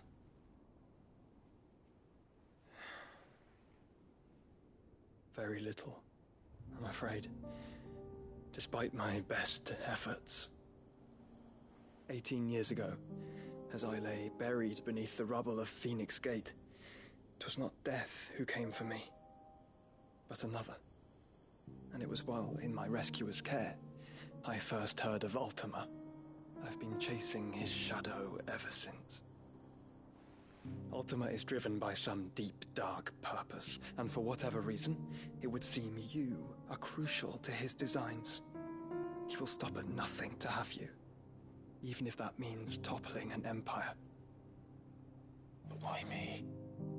What possible use could I be to such a creature? That is one of many answers that have eluded me. Yet, I am certain of this. It is not mere chance. You were chosen for a reason. All dominants carry within them the might of an icon. Nigh limitless power that is at once acutely limited. I wield fire, and only fire. And I only ice. 8 wardens for 8 elements. But you, Clive. You are different. You're special. Your abilities begin with the flames of Ifrit. But they do not end there. The fact Ifrit can even exist goes against everything we thought we knew of dominance. Perhaps Ultima has been waiting for one such as you, whose potential is truly limitless. I've encountered that thing several times now.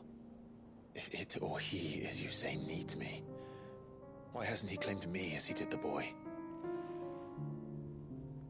Were I to hazard a guess, I'd say the two of you are somehow incompatible. His mind not properly attuned to your body. His mind? Mind, awareness, spirit, call it what you wish. But I believe Ultima to be an embodiment of the concept. This is why I struggle and fail to contain him here inside me. I'm sorry. Inside you? With every setting sun, I feel my strength wane. And though the Phoenix's flames mend the prison I have made for Ultima, they do so at a cost.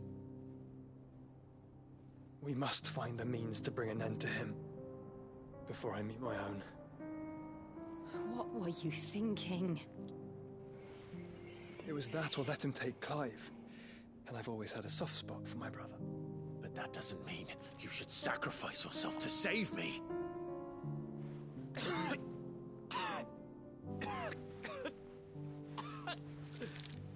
Joshua. Clive, it's Gav.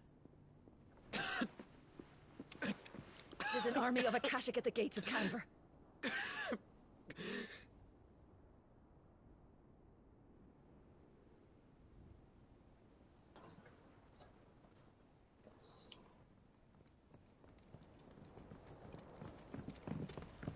Well, what's the short of it?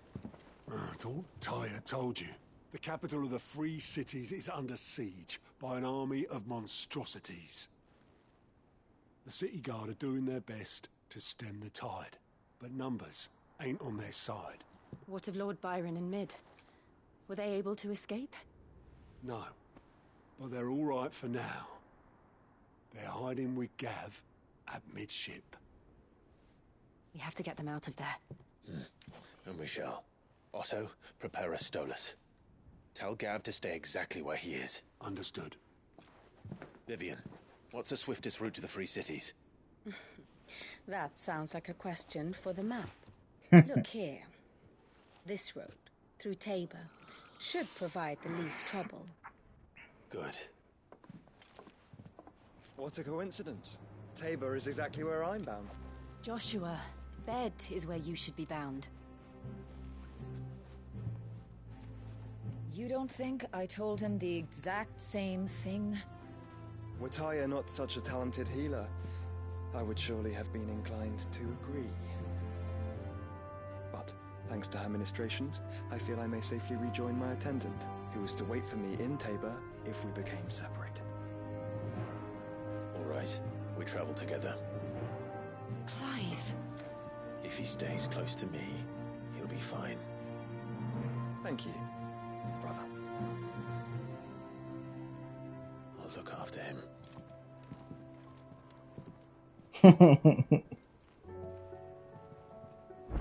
My attendant was with me in the Dominion before I primed. She would have watched the battle unfold and witnessed its outcome. I trust you'll be waiting for me in Tabor, where I can finally introduce you.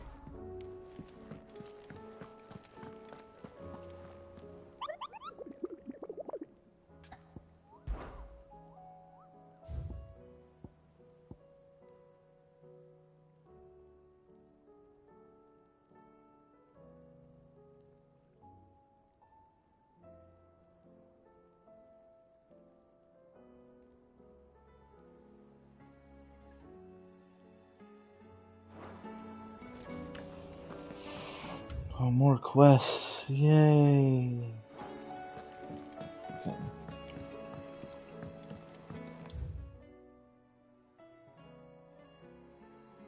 A lot more quests. Okay.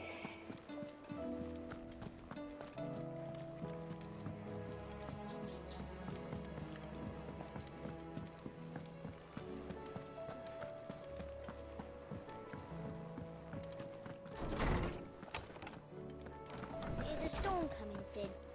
Will there be... Sid, perhaps you can help me solve a mystery. I can certainly try. Who's gone missing this time? It's not who, but what. Mid-scales, the ones she made for her workshop. I borrowed them to teach the little ones about weight, and shortly after the lesson, well, they vanished. My first thought was that they'd taken them off somewhere to play, but when I asked, they swore they had nothing to do with their having disappeared. Which almost certainly means they had everything to do with it. Perhaps a visit from Sid will jog their memories. I think it just might. Thank you. I don't like to imagine that my pupils would lie to me. But if they have, I'll have no choice but to discipline them accordingly. They were in the atrium when I last saw them. As always.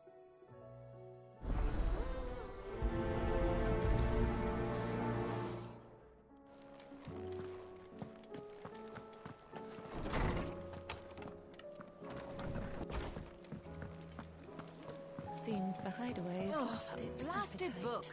Here, you put me in this situation, Clive. You can bloody well get me out of it. I need a hand with a recipe. Are you sure it's me you're looking for? I'm not much of a cook. I'm all the cook will be needing, thank you very much.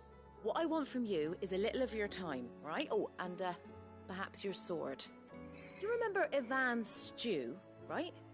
Well, despite the look of the thing, and that awful stench, people wolf it down.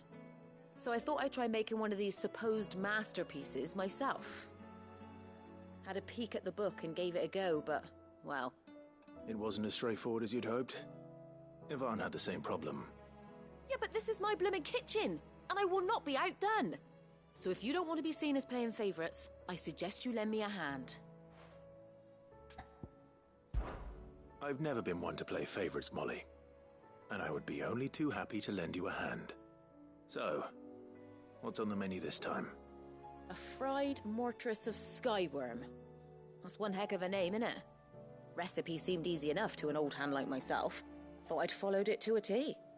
Only, turns out skyworm livers and drake's mint are not what I thought they were. At least I hope they're not, given the rancid mess they made. Ivan said the recipes in the culinary pilgrimage date back centuries. Who's to say the ingredients even exist anymore?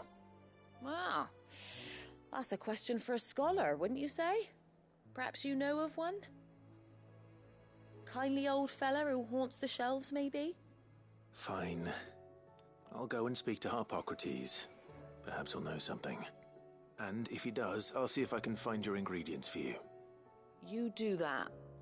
Lest we forget, you've got a reputation to uphold.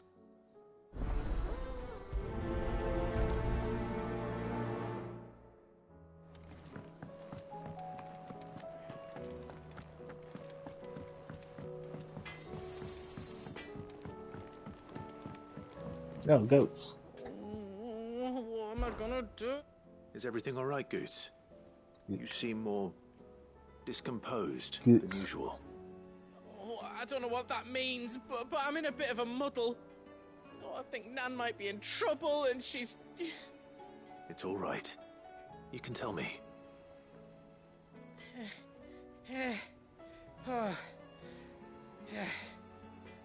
There was a trader came by. One of our usuals, like... Said he'd heard some rotten rumours about her down Dalimil way. Folk are saying she's been selling to bandits and cutthroats and that. I mean, she's fond of a chance to make a coin or two, aye, but she'd never do business with baddies. Especially not the kind who go hurting people who haven't done out. I wanted to ask her about it myself, but I'm scared she'll give us a tongue lashing. She'd never give your tongue a lashing, though, would she? Don't worry. I'll speak to her. Oh, thanks, Clive. You'll let me know what she says, won't you? Of course. I'm sure it's all just a misunderstanding.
Rutherford.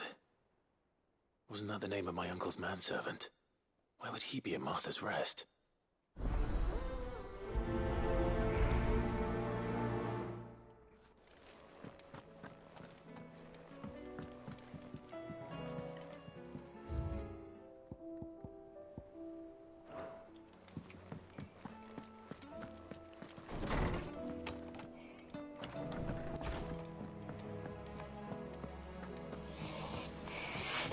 Speak to the kids first.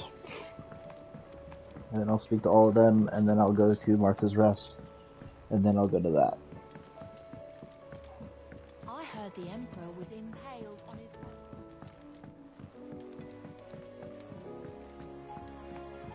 We're all gonna die! You hear me? The Akashas are coming in! What do you reckon we should do? I say...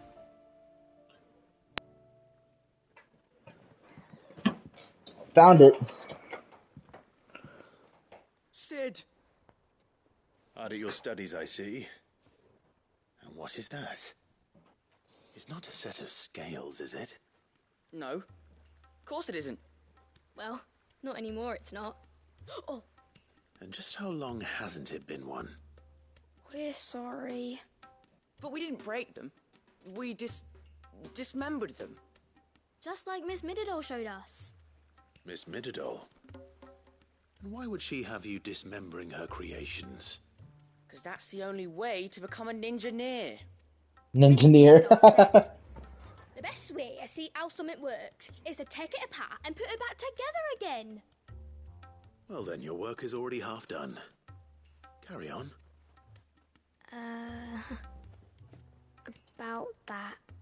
The taking apart was easy enough, but it's the putting back we can't work out. Speak for yourself. The heavy thing goes at the bottom. Then...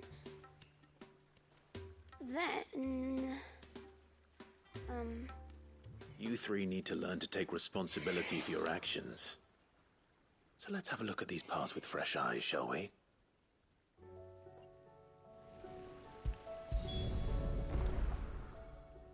All right. Everything here was once part of Miss Mididol's scales. Every piece has its own role to play, and each is just as important as the others. If even one of them is missing, the scales won't work. So let's think about what those roles might be. You already know one of the pieces. The body. Its role is to support everything else. But what of the others?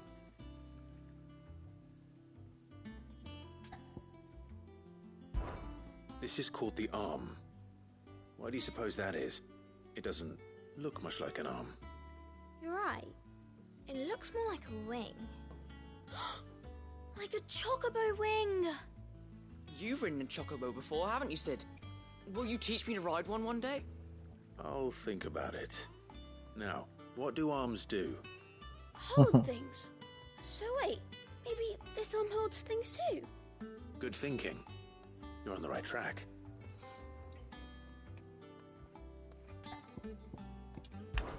These round parts are called the pans. You all know what a pan is, don't you? I do. Molly uses them in the kitchens to fry bangers. But these aren't for frying bangers, you idiot. They're for weighing stuff. But what if I wanted to weigh Goots? I don't think he'd fit on that little thing. Probably not.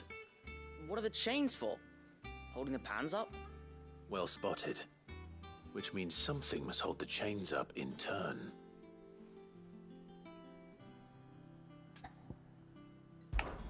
This tiny piece is what's called a cogwheel, or gear. Have you ever seen one before? I have. Miss Minidole's dungeon is full of them. Most are on the floor. Dungeon, that's funny. She puts them in all her inventions.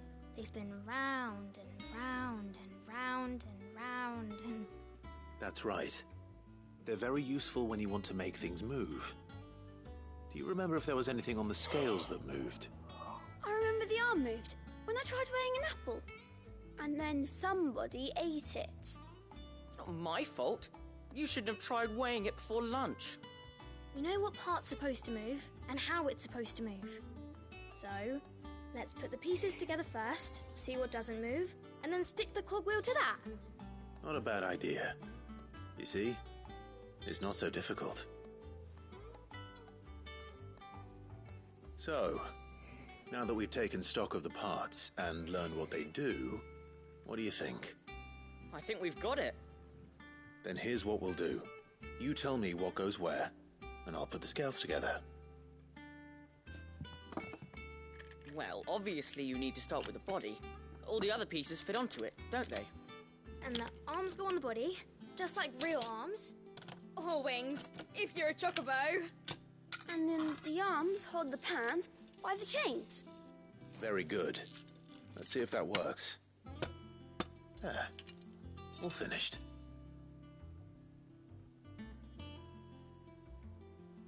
Yes! We did it! Well, with Sid's help. Oh, I just put the pieces together. It was you three engineers who showed me how. That's right. We're Miss Minidole's hares. Her hairs? Yeah, hares for the future. She's showing us her secrets now, so we can help out the hideaway when we're older. What do you think, Heirs. Sid? Are we almost ready? With a little more help from Miss Mididole and Miss Shirley, I'd say it won't be long at all.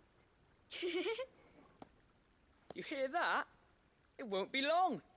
Until then, though, do try to be honest with Miss Shirley.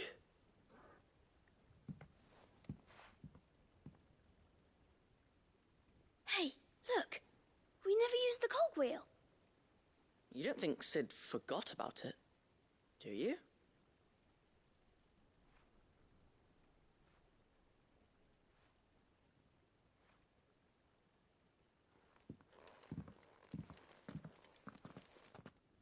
Sid has no idea where that goes.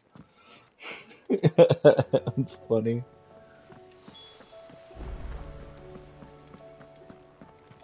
We're all gonna die! You hear me?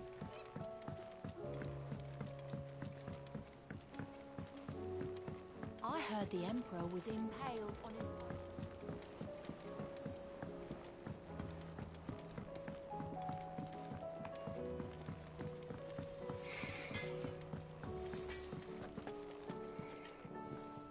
Lady Karen, how's business? Not nearly as foul as the weather.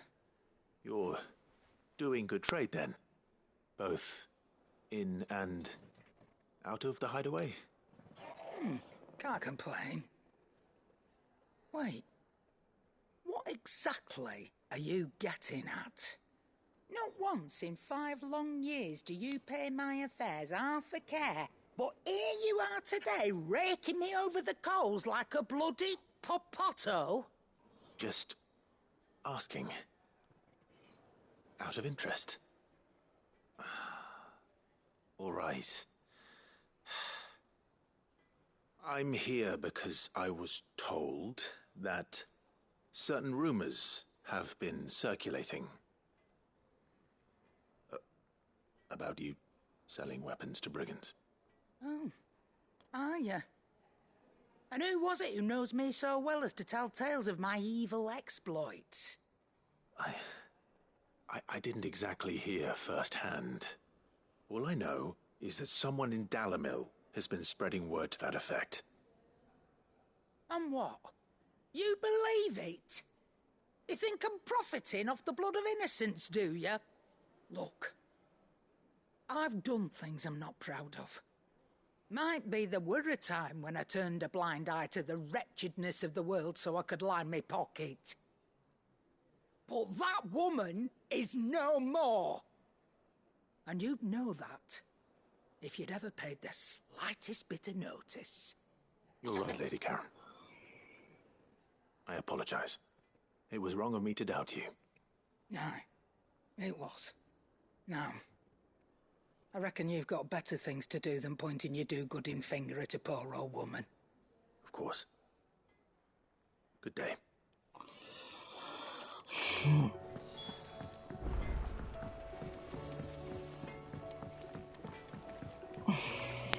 I spoke with Lady Karen. What did she say? That the rumors were unfounded, and that I was a fool for thinking they might hold any truth, along with some other things that made her feelings clear. And while it sounds like she may have done things she regretted in her past, she says those days are behind her. Oh, well, that's good. I knew Nan wasn't caught up in out bad. But why would people say she was? What did she ever do to them? It's not right. Lots of reasons. Perhaps we'll never know. Well, I'm going to find out. That trader, he said they were all talking about her in Dalimil. So that's where I'm going. I'll find someone who'll tell me, you'll see. Are you sure that's wise? Whoever's spreading these rumors means Karen ill. Oh, right. But that's why you'll be coming with me, isn't it, Clive? I suppose it is.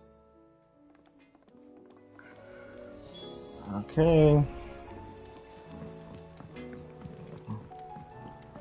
That's 2 locations I gotta go to. Seems the hideaway is lost.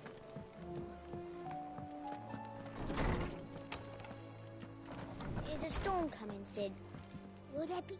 Well, did you solve the mystery? It was as you thought. The children had the scales, or the parts of them at least. They dismantled them to see how they worked. Oh, no, Mid will have my head. Thankfully she won't. This might even have been her idea. Although I was the one who ended up teaching the lesson.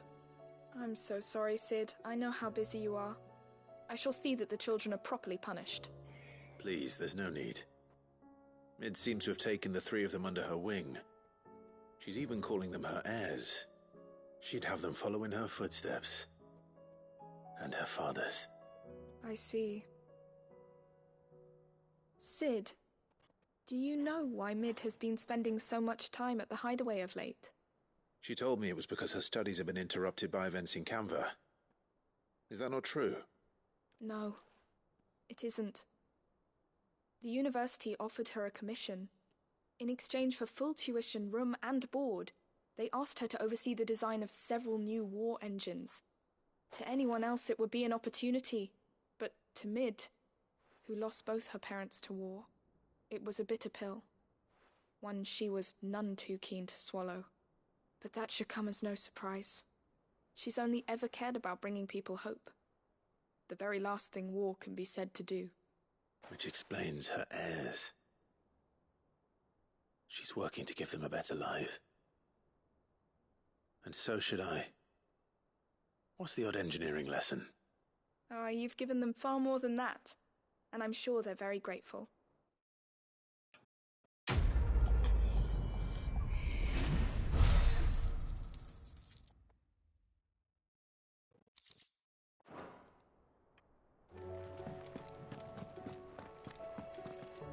Man, it's really thundering out. Lawsman Harpocrates. I've come to pick your brain if you don't mind. It's about the book you lent Ivan. Ah, Valisthea, A Culinary Pilgrimage, a classic. One of my favorites, in fact. The young man did a wonderful job with the Chance's stew. I do hope we shall be able to sample more such marvels in due course. That's actually why I'm here. I don't suppose you know where I might find skyworm livers and drake's mint. Ah, so the fabled Sandbrequois delicacy is next on the menu. Delightful.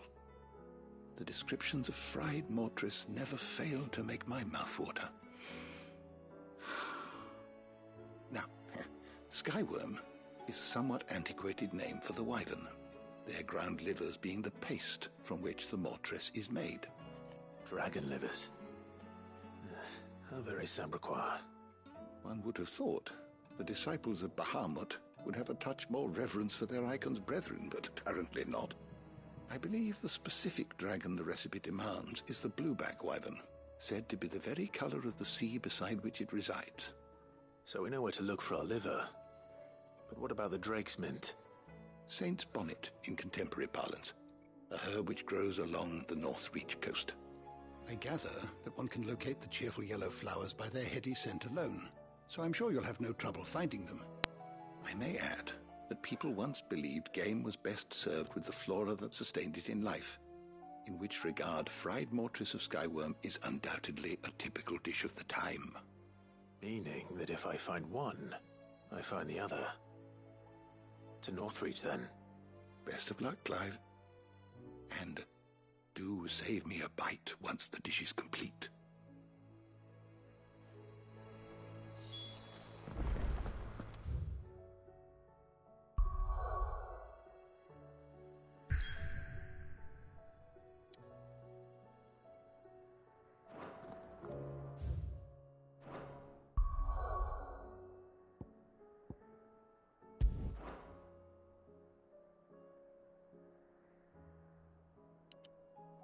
I'll be right back.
I'm back. To the no one in this chat.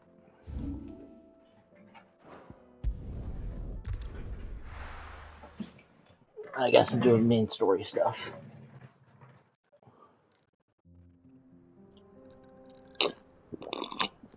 Yep.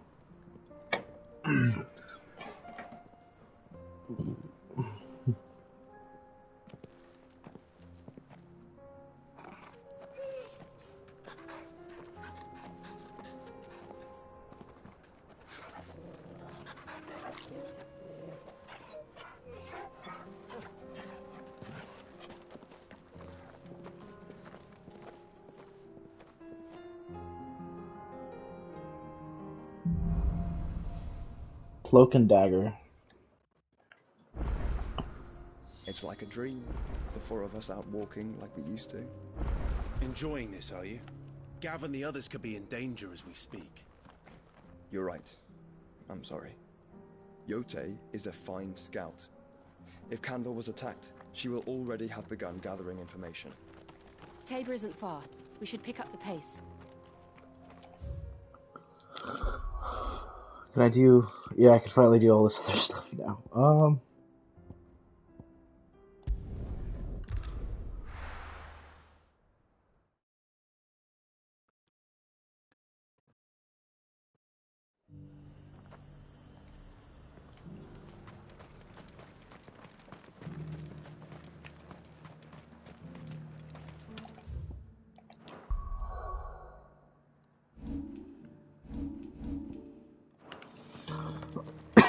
There were ghosts at the gates not days ago.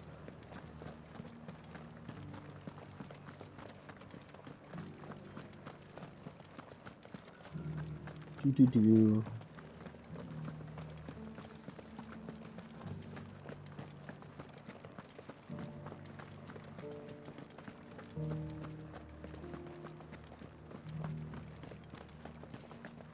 To the meadows, then.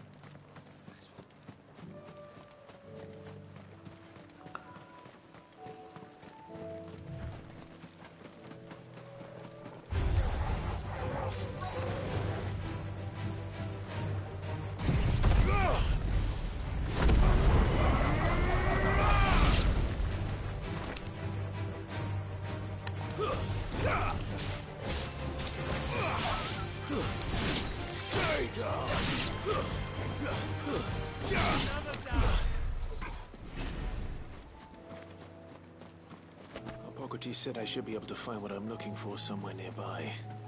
Bright blue dragons and bright yellow flowers. Should be easy enough to spot. This must be our wyvern. All right. Let's get this over with.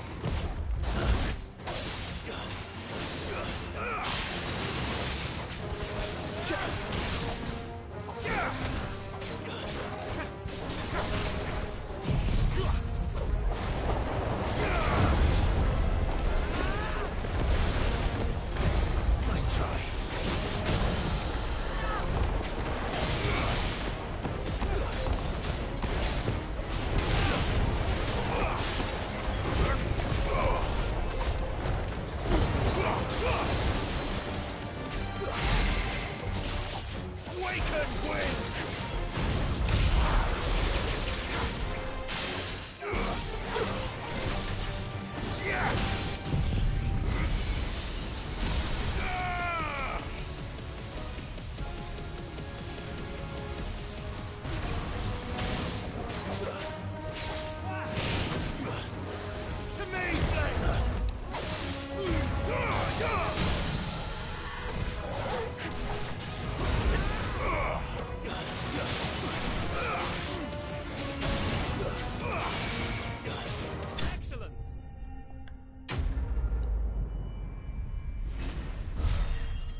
That's the wyvern's liver. Now I just need to find the herbs. Bright yellow with a heady Now I scent. have maxed limit break.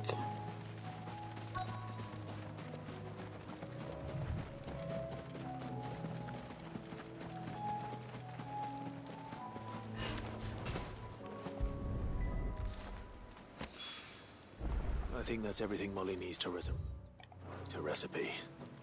Better head back.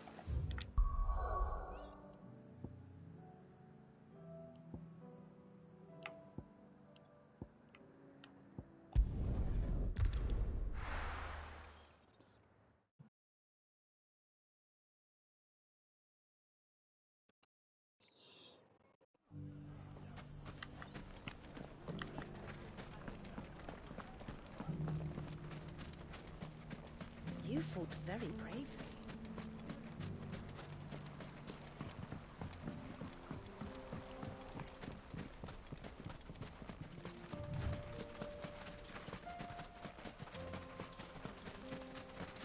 Have care.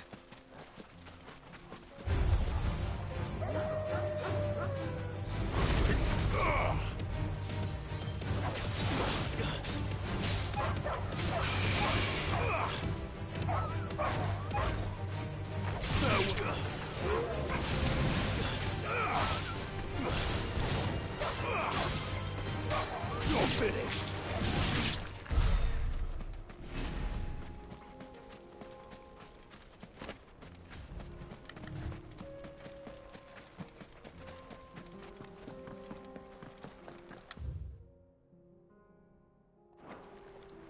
What am I doing? Oh no. Lol.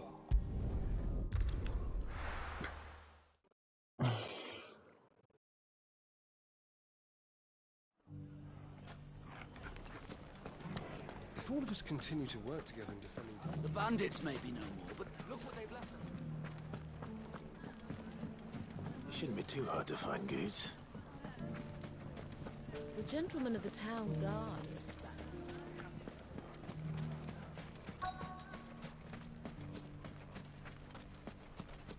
Could be I know something. Clive, listen! I found someone who says he's heard the rumours about Nan. Have you? Go on. Tell him what you told me. All right. It's like I said. A wizened old crone by the name of Karen's been selling steel to whoever will pay her price, be they knight or knave. Says the more swords and spears she puts in people's hands, the more war they'll wage. And the more war being waged, the more call for swords and spears. And who will they all turn to keep them in steel? Why, the good Reaper herself. And you've seen this Reaper at work? Aye, it just so happens I have. You'll find her right here plying her trade most days. Here in Dalimil? Where exactly? She has a stall here in the market, but if you're not the patient type, you can probably find her at her storehouse on the edge of town. But it'd be a bolder man than me that braved that particular nest of vipers. Feeling bold, traveler? I hope so, for your sake. Now, if that's all, I have places to be. Sorry to have kept you.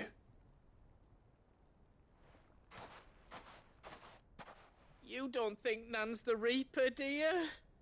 Well, unless she's discovered the secret of how to be in two places at once. Eh? What do you mean? Lady Karen hasn't left the hideaway in weeks. So who has been running this stall he spoke of? Good question.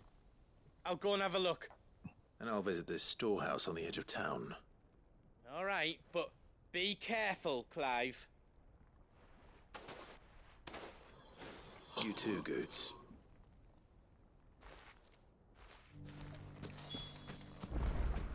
The finest sell swords in Storm, good company. Fuck. The gentleman of the town guard is back.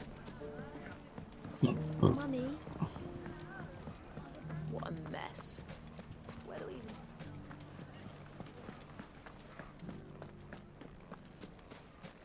You fought very bravely. The safety of the town is in our hands.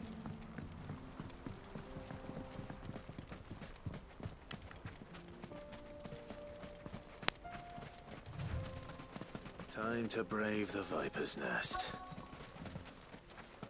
We've had trouble here before.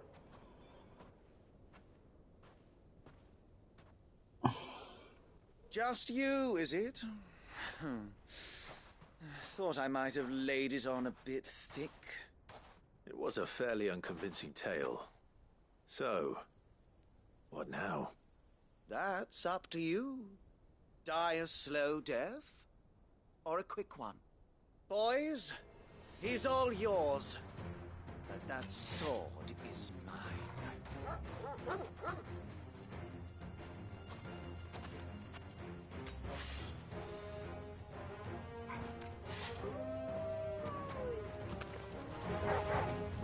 Leave now and we can pretend this didn't happen.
Oh, you've done it now. Go on. Tell me what I've done. When the Borgwyn finds out you've killed his men, he'll have your head. He only wanted that bull of a manservant, the dim one always clinging to Karen's skirts. You weren't even supposed to be here. Who the hell are you, anyway? What were you going to do to him? The Borgwyn wanted him to get to Karen. I was only supposed to point the lamp in the right direction once he arrived in Dalamil. But then you turned up. Well, go on then. If you're going to end me, end me. You're not worth the effort. Now be gone, before I change my mind. Fucking coward! I'm the coward. I need to find Goots. Right now.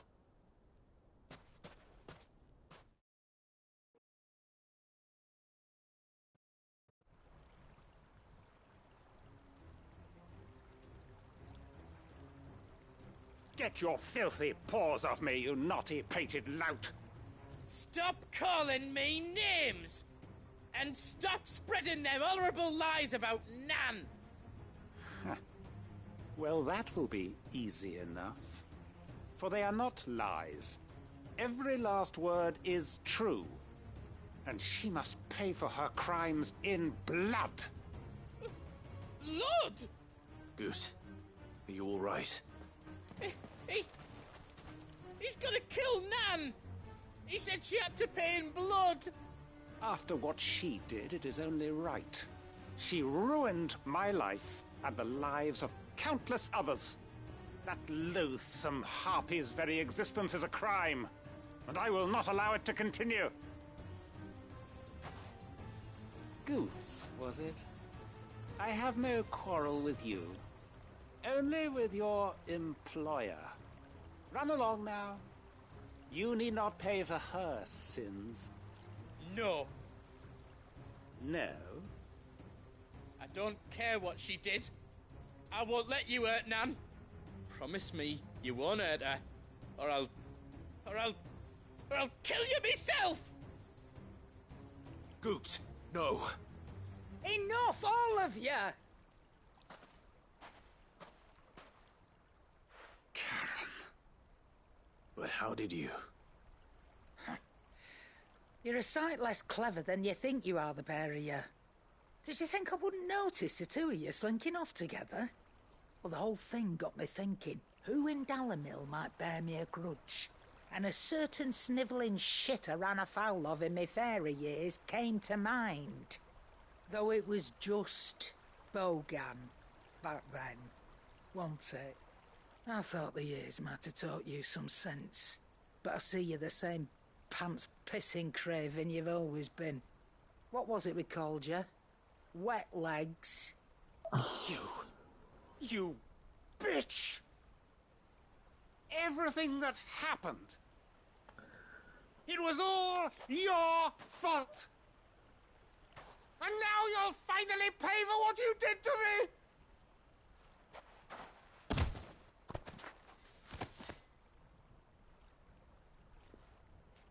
Goose, you... If you want a piece of Nan, you'll have to go through me. Fuck! You great galoot. Out of the way, I can handle this myself.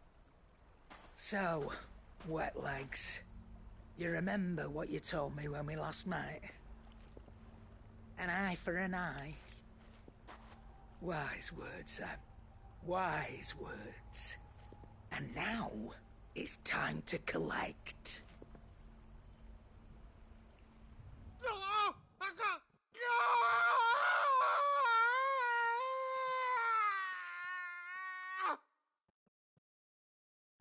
Just pull out his eye?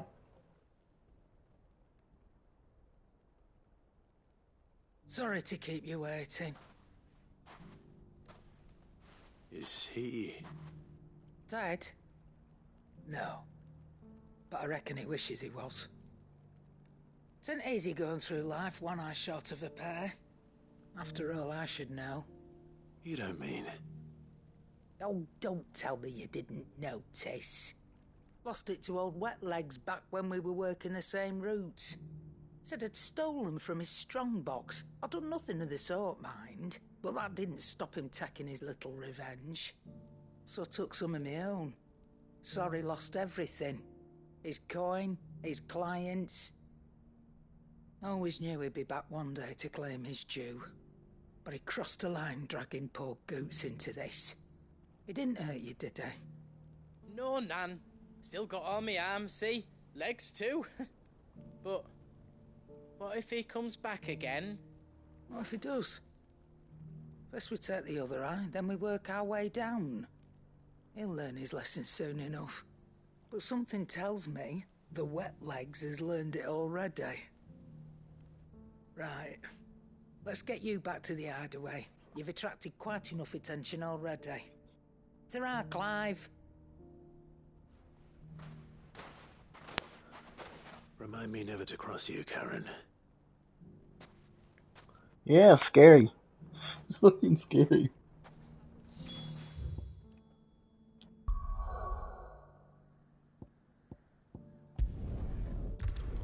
Ugh.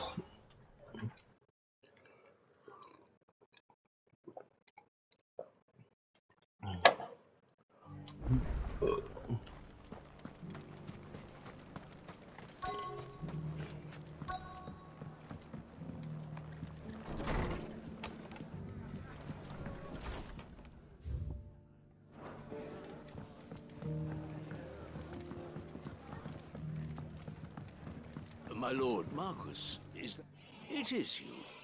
Then you received my letter. I am Sebastian Rutherford, chief steward of your lord uncle's estate. Of course. We met once before. Yes, my lord. Thank you for coming. And what was so sensitive that you couldn't put it in writing? 1,000 apologies, my lord. I did not mean to offend. I merely... It's all right. Continue.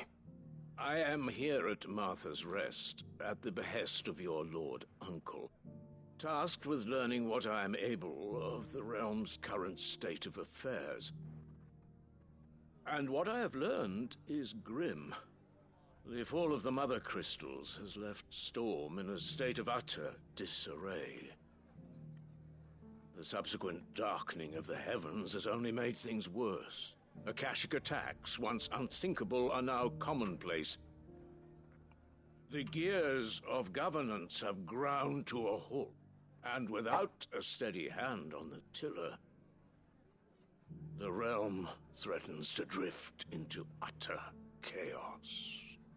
Your lord uncle, however, believes there is a way to avoid this fate, and is determined to see it set in motion.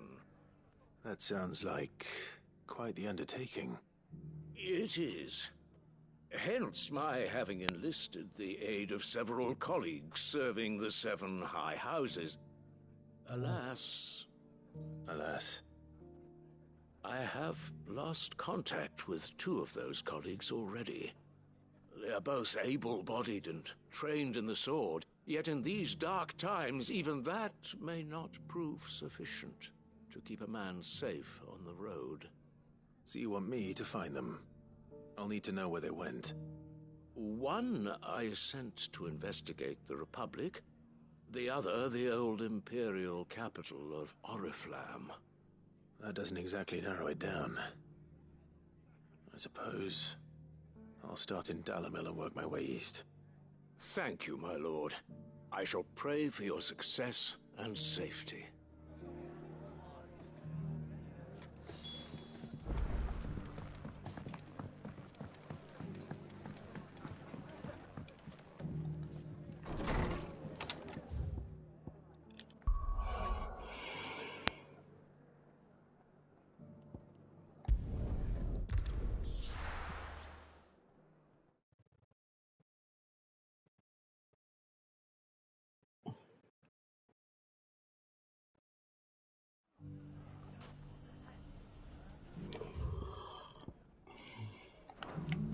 It's not going to be easy finding one man in an entire republic. Let's hope someone here's seen something. Mummy? The gentleman of the town guard.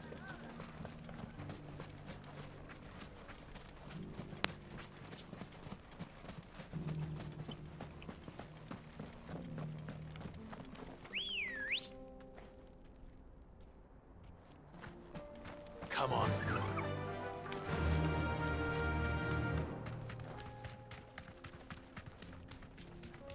Someone's got himself in trouble.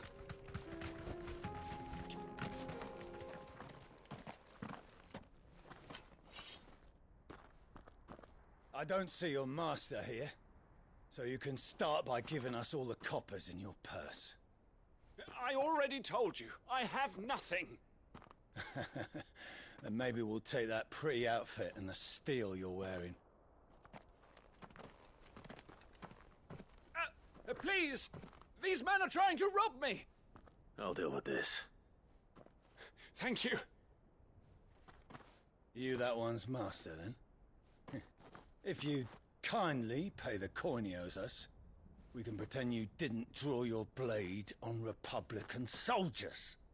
Or you can go back to your garrison and I won't report you to your captain. Oh, you're more than welcome to. He hasn't had many visitors since we slit his throat.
I'd expect as much from Hugo's faithful, but these were men of the fist.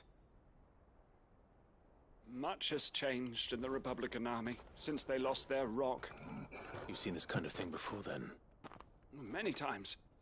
I was sent here to observe the situation. You're one of Rutherford's men. He sent me to look for you. Well, then you have my thanks. I fancy I could defend myself against one, perhaps two, but a whole regiment. I arrived in Dalimil several days ago, but when I called upon the captain of the local garrison to make inquiries, his men confiscated my effects and locked me in a cell. The captain is no more, and his men make the rules now. Fortunately, I was able to bribe my way free, only to be stopped again by those soldiers you so kindly dispatched. What of the Fist's Central Command? Surely they wouldn't allow such lawlessness amongst their ranks. I would imagine they are unaware of it. Most of the army has fallen back to the capital and hunkered down behind her walls. Those who weren't recalled now rule the fringes unchecked, answering to no one but themselves. Then it's worse than we imagined. You should return to Rosaria. It's not safe here. I'll find a caravan heading north. You won't mind if I borrow one of these soldiers' coin purses?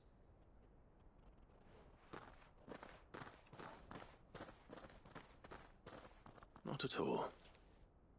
Now, to find this second associate of Rutherford's. If he was bound for Oriflamme, I'll start at Northreach and see if I can pick up his trail.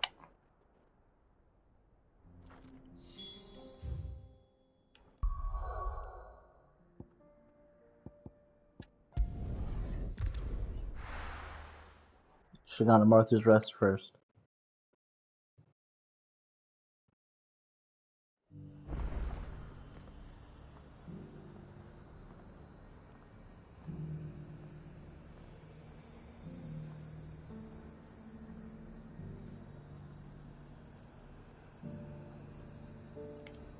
There's a lot of road between here and the capital. Rutherford's man could be anywhere.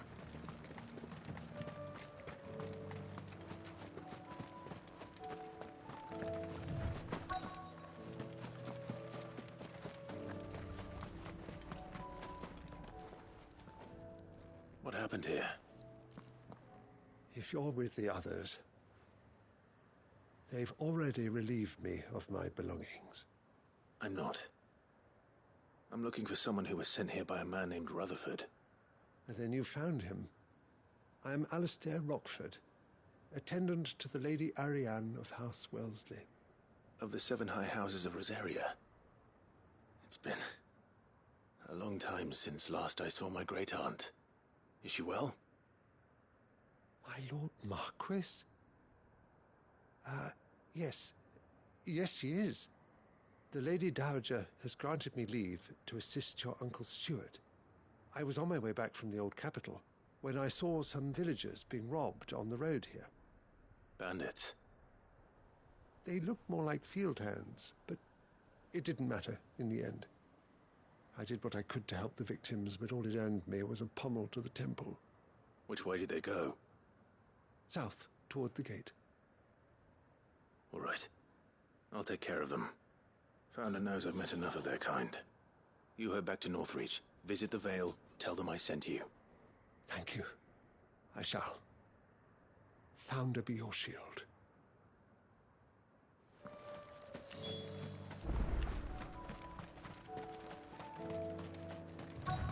They just couldn't resist, could they?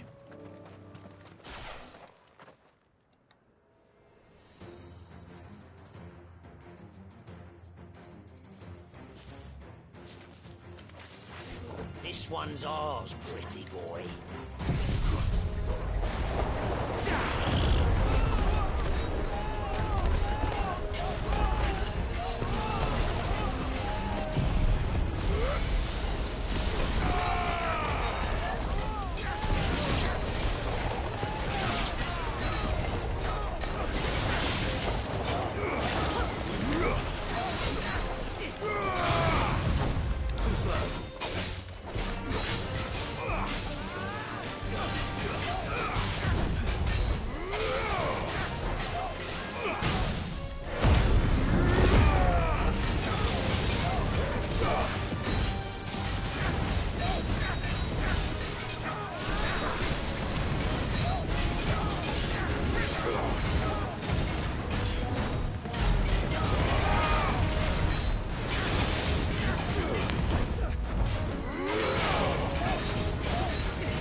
Make for the town while you can.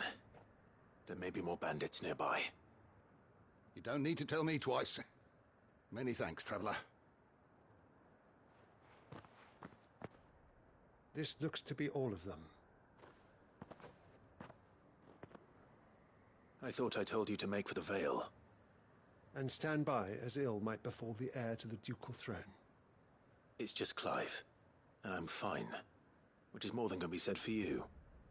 I will survive. Strange that the garrison wouldn't intervene in such a brazen attack so close to their gates. The garrison have their hands full inside the city. Some days they don't even send out patrols. There are few hands left to work the fields, and even fewer to transport the grain. The market stalls are nearly bare, and the price for what remains is exorbitant. It's not uncommon to see a fight break out over a crust of bread. When I said the ones who attacked me didn't have the look of bandits, I meant it. They were probably just desperate. Rockford, listen to me. If you are to continue your investigation, you first need to seek the attention of a healer. Of course. I shall return to Northreach right away. But allow me to thank you first. Had you not happened along, Don't thank me. Thank Rutherford. It was he who sent me. I suppose he'll be wondering where I've got to. I shall send a Bastolus as soon as I'm able.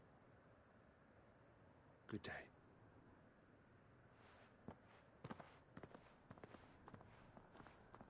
My uncle certainly has his work cut out for him. If it isn't already too late. I should go and tell Rutherford that his colleagues are still in one piece.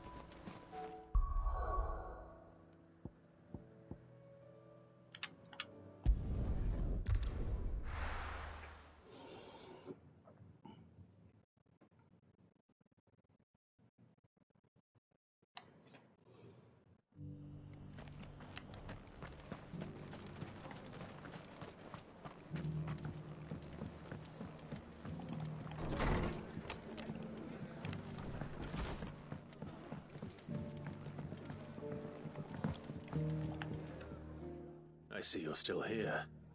The Rest's location affords a constant flow of traders, and with it, a constant flow of information. Speaking of which, I received word from both my associates. They have resumed their investigations, thanks to you. I only happened to be in the right place at the right time. They both seem to think the realm's prospects rather grim. I am afraid that grim would be putting it lightly. Storm is in crisis, and if we are to free her, we must work quickly. And we must work together. Such is your Lord Uncle's wish. As it is mine.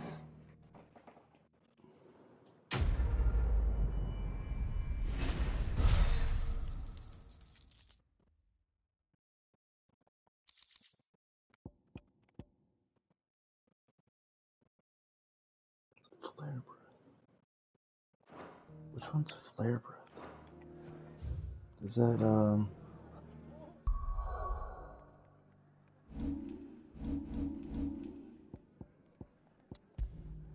yeah.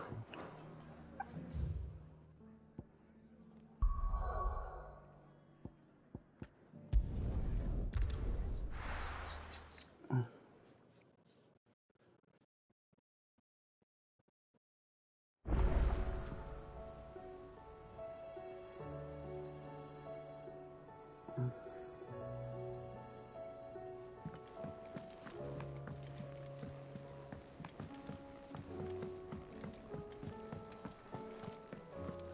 Seems the hideaway's lost its... So, did you have that word with Tomes then? I did, and he was as helpful as ever. He told me exactly where to look, in fact.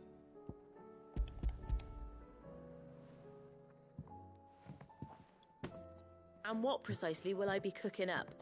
Or is it better not to know? Blueback wyvern liver.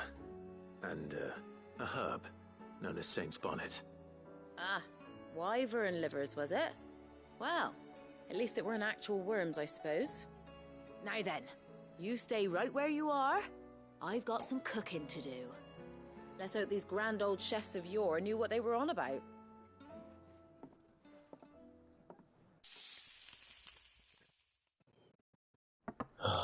Can't wait to see... Oh, that doesn't look bad. And here we have it.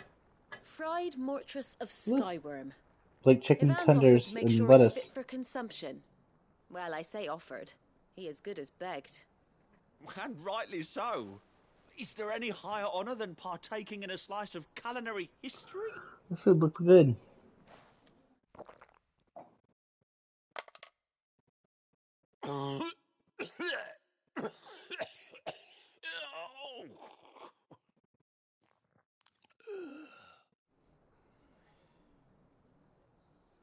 So, not fit for consumption then? What witchery is this? The crackle of the crust gives way to an almost violent richness. Yet, it is the piquant kiss of the saint's bonnet that tames this savage dish. It is a tour de force, a force of nature even, a maelstrom of flavour and sensation, a graceful beast emerging from centuries of slumber. I think he likes it. Well, I can't quite tell with all that nonsense he's talking. But I reckon you might be right. It was decent then, I take it. Decent? It's remarkable. And I defy any man to say a word to the contrary.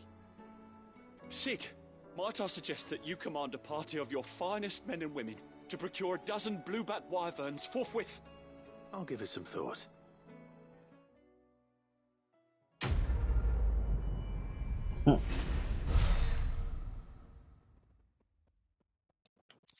Alright, I gotta turn in another quest and then I can get to the main story again.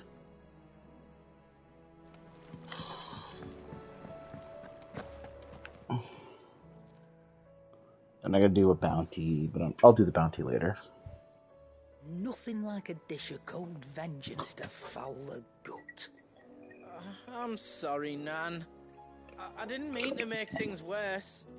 I just thought I had to protect you. Like you've protected me. Aye, well, someone had to. Your parents certainly didn't give a whit for your well-being. Reckon the both of us would be worse off if I'd not taken you on. You've always been me right eye, Goots. And I'd have you stay that way. So don't you dare go looking for trouble again. Well, I will. If you ever need help, I'll do it again and again, and you can't stop me. Oh, that's sweet. Why, you big lump. Fine. Play the hero if it makes you happy. Thanks, Nan. I won't let you down.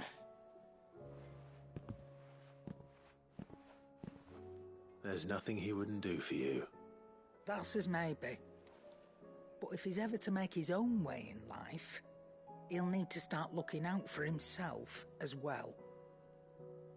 Till then, he'll need people to watch his back, just like you did in Dalamil. Don't think I didn't appreciate that. Of course. His family. Stop it. You make me one good eye, mister. I don't go thinking that'll do you any favours. A potion today'll cost you the same as it did yesterday.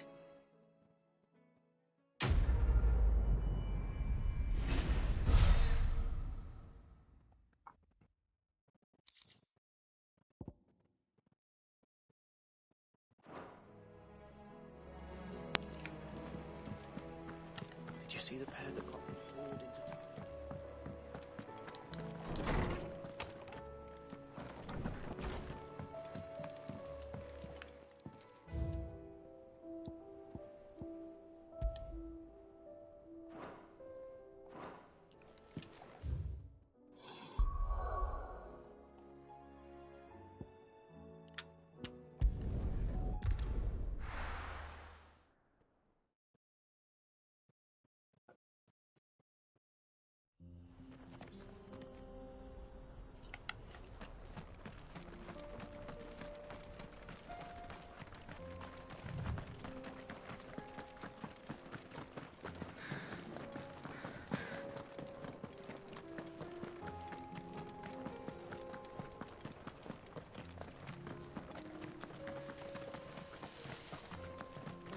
We can use the ruins to cross the ravine. Assuming they will allow it. The echoes have a will of their own.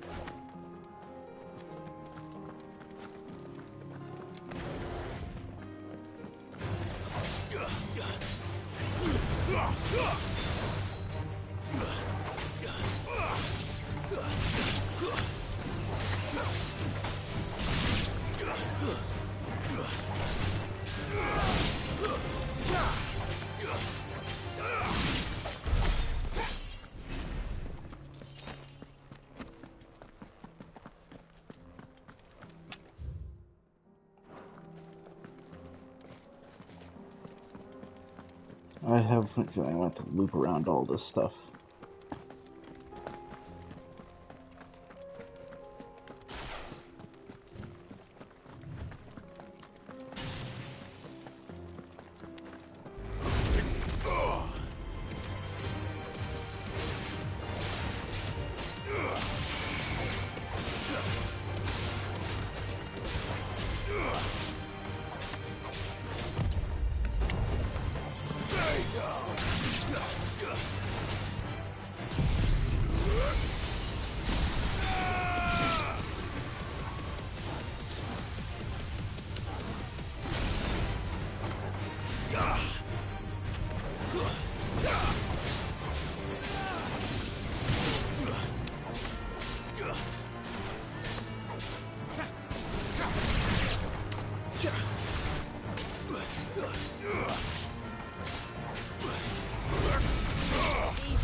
Tell us about Yote, Joshua.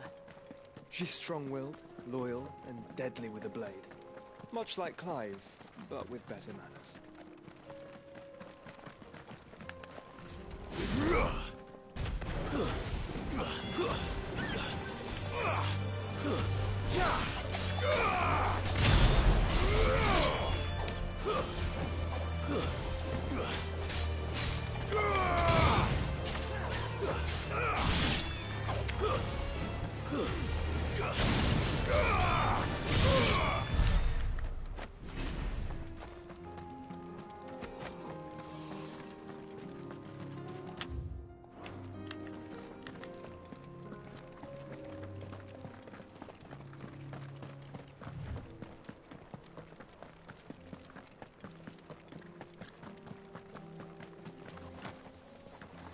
I do. Where are you off to now, then?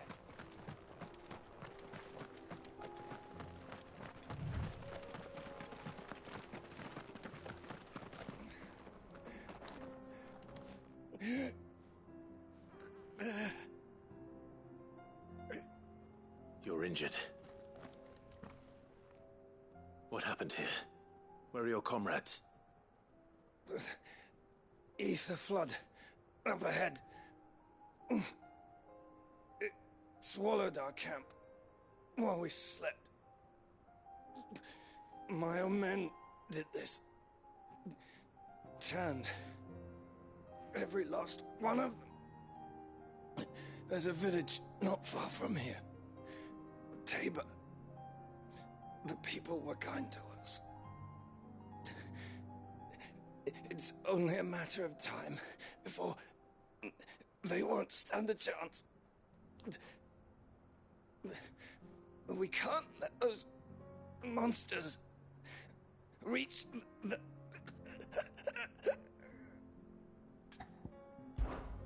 I'll go. You catch your breath. Thank you. Our encampment is up ahead. Just off the track. They must not reach Tabor. Forgive me, Lord Kuka. Rest well, soldier.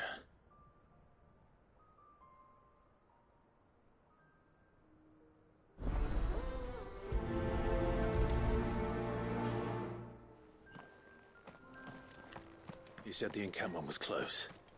Let's hope the Akashic are still there.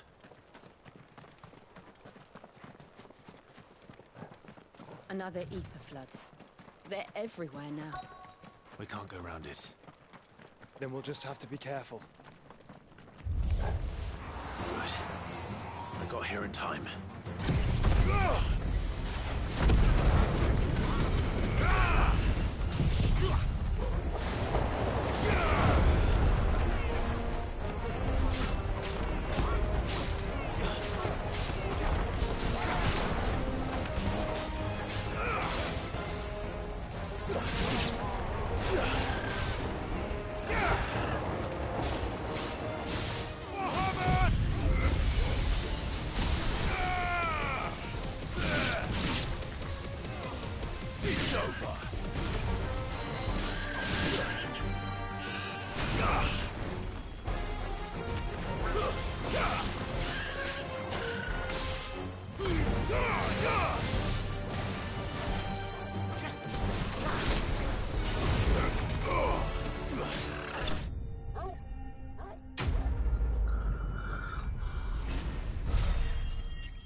Someone there!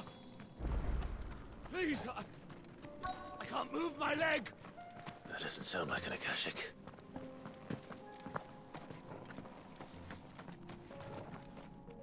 You're with the battalion? I am. I heard the fighting. Are the others? Taken care of.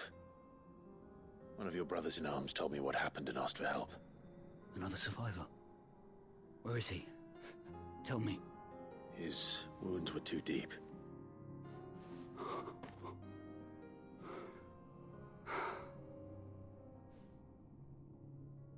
He was right to send you. Those things you slew are no longer my brothers. Tabor is safe thanks to you. Here, you've earned it.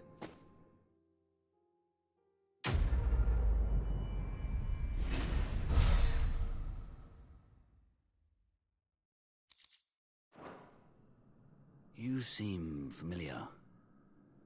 Have we met? You must have me confused with someone else.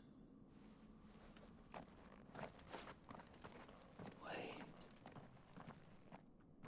That scar. Son of a whore. You're Sid. I was there, in Cosnes when you killed my brothers.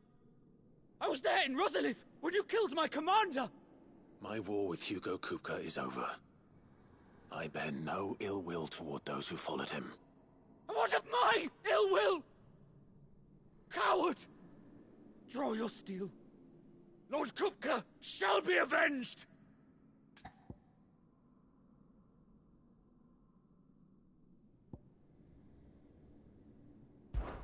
Fine. If you insist. For Titan!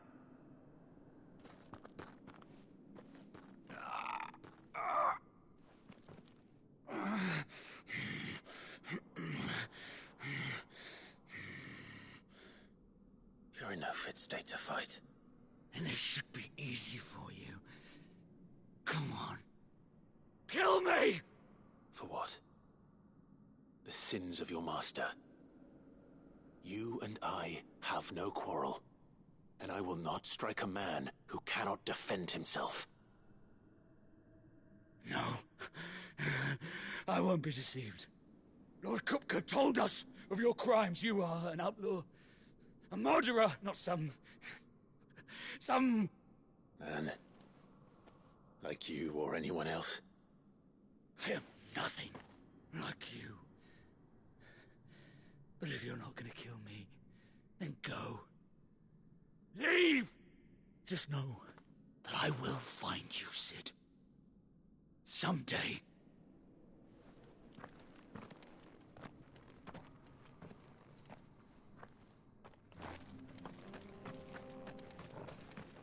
You can try.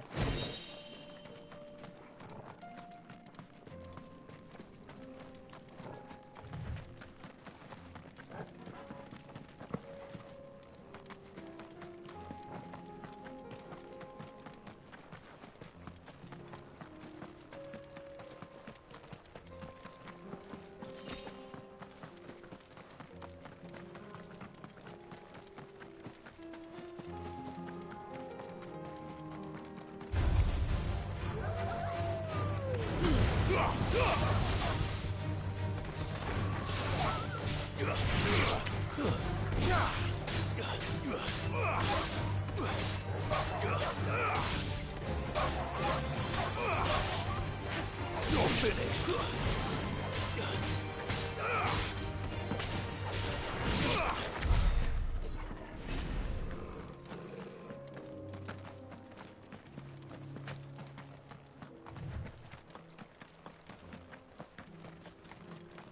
We're nearly there.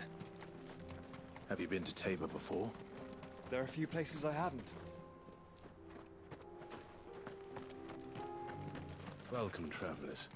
We don't get many visitors here in Tabor. Where now, Joshua? There is a residence just inside the city gates. She awaits us within.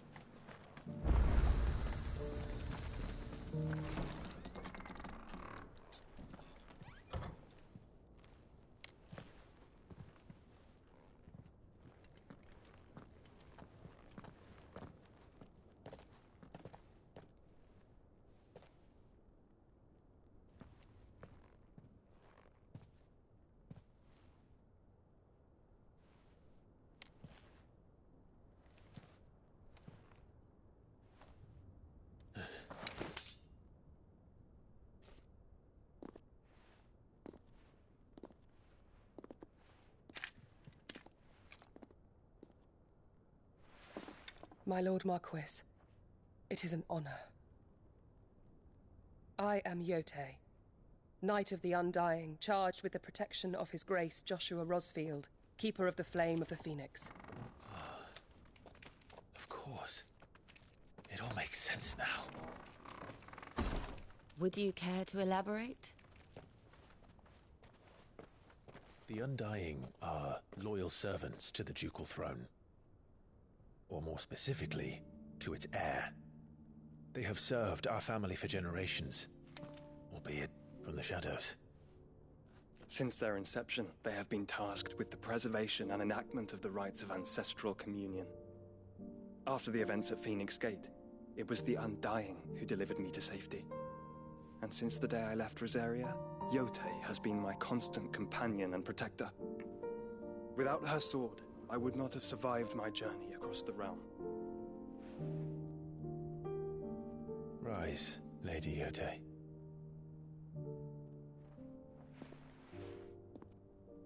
You saved my brother. I owe you a debt I can never repay. I but did my duty. Come now. Tell us what you've discovered. Your Grace. It is as you feared. The vessel we spied off the coast of the Crystalline Dominion on the night of her fall. It was the Einherjar. Beyond any doubt. The Black Galleon. Joshua, the Einherjar is the Royalists' flagship. What business would they have in the Dominion? Upon learning of Waloed's involvement in recent events at Drake's Fang, I sensed the malign influence of Ultima, and bid Yotei and the Undying look into the matter. We have reason to believe that the Black Galleon weighed anchor shortly after the fighting began, and set a course due south. For Canva. Then it is Waloed knights who besiege the cities. What is left of them, yes. And the Black Galleon sails at but one man's behest. Barnabas Tharm.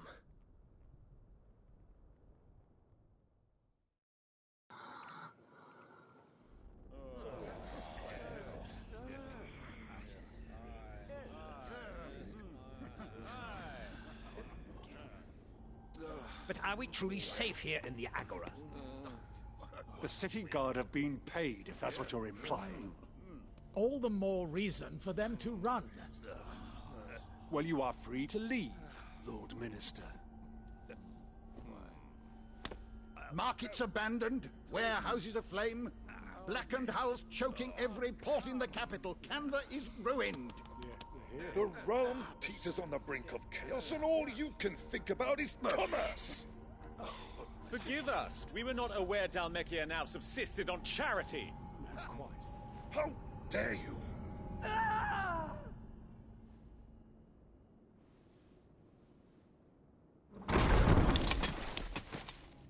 Distinguished members of the Council, you must forgive His Majesty this intrusion. What is the meaning of this? A trifle crowded, but I fear it will have to serve, my liege. Very well. My colleagues, do you not see? The king! He has come to save us from the Akashic!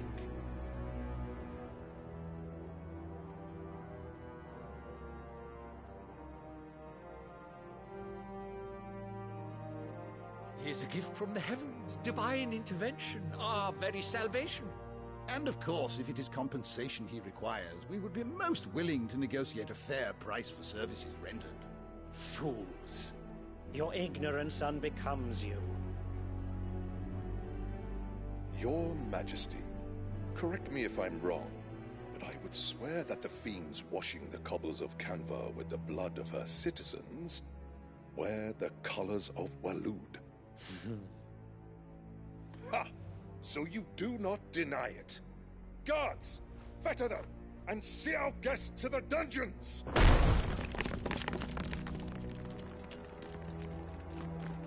Enough.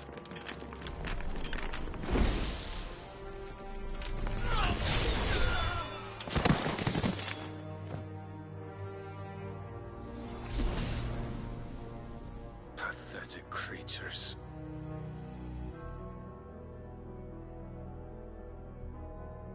That you should imagine yourselves worthy of salvation.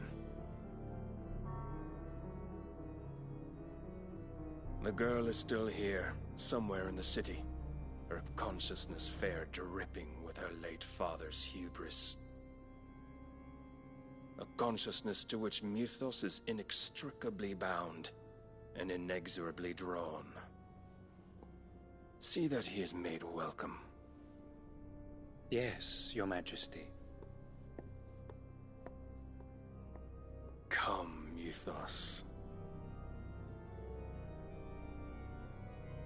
Surely the prince's light cannot have sated you.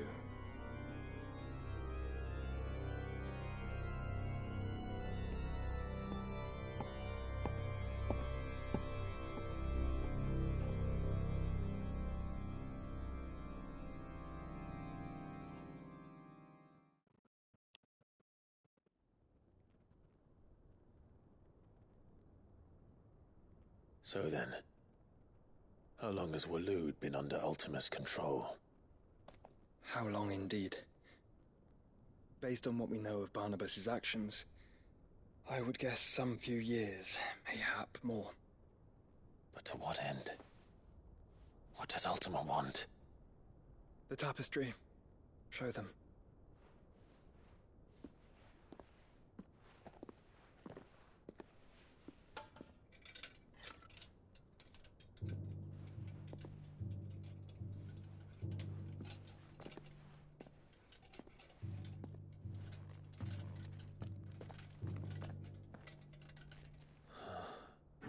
By the flames.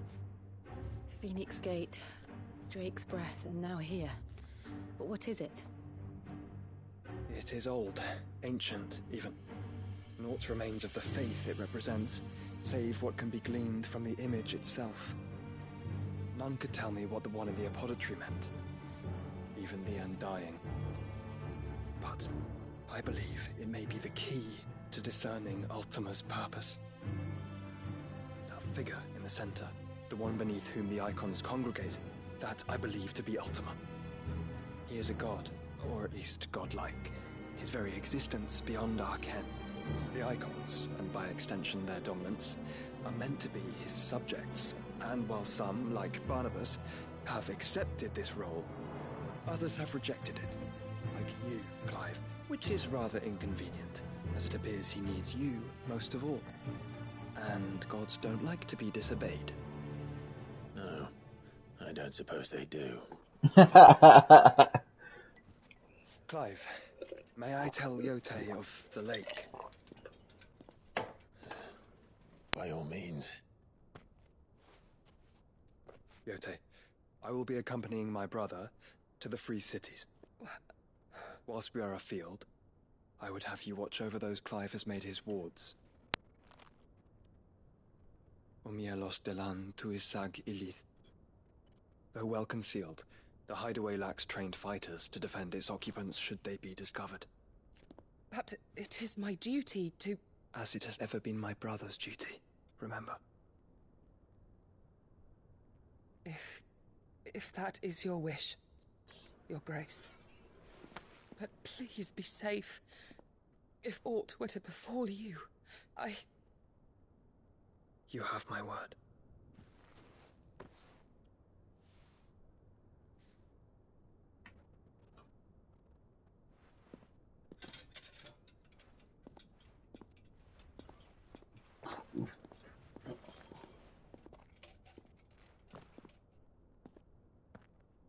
Farewell, my lord, my lady. We are in your debt, Yote.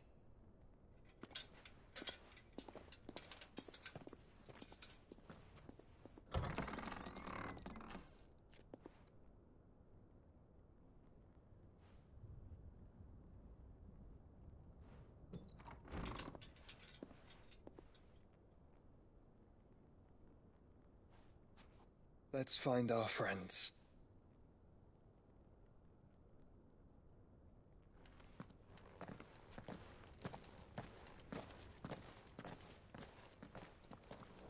I think the top. I think that's supposed to be it for it. The free on the top.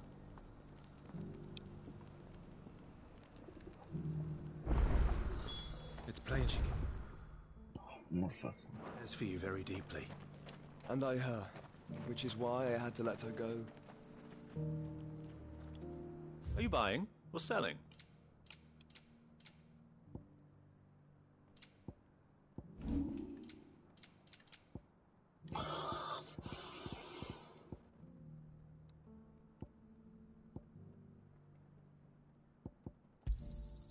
Ah, not bad. It's a deal. Opportunity beckons. Who among you is bold enough? Is that blade for hire, perchance? Because I have a mind to make a killing. Figuratively, I hope. Well, yes and no. A passing caravan carried with it a rumor most fortuitous for one in my trade, that an elder Dread Evis had been sighted in the fields of Korava. Dread Evis are aggressive beasts. Compelled as they are to acts of violence, few survive to maturity, but those that do develop a hide of phenomenal value. A hide you want to sell? Eventually, yes. Though I would have it tanned first that it might be crafted into marvels the likes of which the world has never seen. Dread Evis skin is a rare thing indeed. But the worked hide of a well-aged beast, now that would fetch such coin that Gilbert himself might weep with envy. Bring me that beast's skin, and I will share with you the bounty of our combined labors. All right. I'll hunt your Evis. Of course you will. When one lives in such troubled times, it is a fool who lets opportunity slip his grasp. Leave Tabor through the east gate, but take the path that branches west. Once you reach the checkpoint at Tovany, you are a mere stone's throw from the fields of Korava.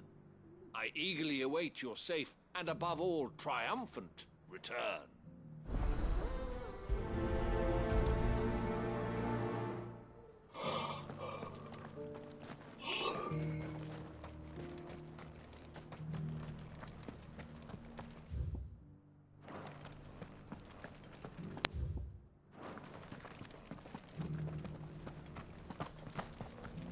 Here's the scraps you're after.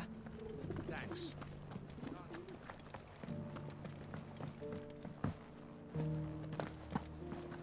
Careful how you pack that leather. Any crystals? You! Finally. No one was paying me the slightest heed. Is something wrong?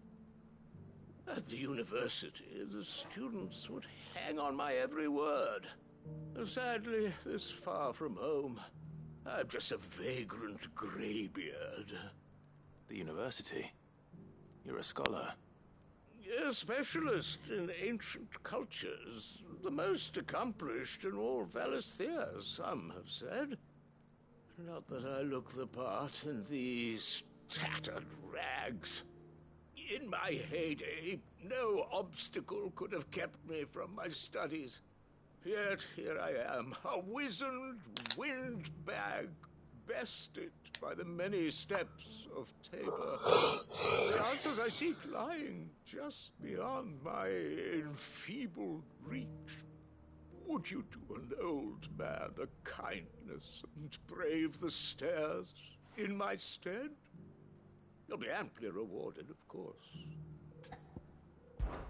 Climb the stairs and... And memorize a few inscriptions for me. Assuming you know your letters, that is. Some courteous soul is rumored to have carved clues to Tabor's rich history into stones dotted about the village. 3 of them, to be precise. 1 each to the north, south, and east. I'm here in the hope that those carvings might shed light on a riddle I've been pondering for some time. Namely, the otherwise undocumented origins of Tabor's unique people. People quite unlike those of neighboring lands. I can't promise I'll remember everything perfectly. Remember what you can. I'll piece together the rest. Make for the domed pavilions, and you'll have no trouble finding the stones.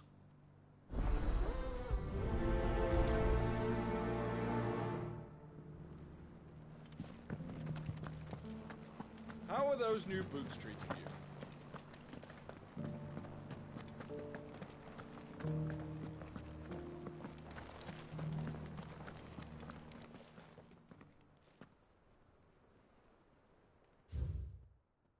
Guardians of the Crystal, the first of the sons of Tabor. Sacred hold thy noble blood till ends the mother's labor. No history would be complete without mention of the mother crystals. There's only one left. So it's these stones to Canva, and the rest of the boxes to Dalaman.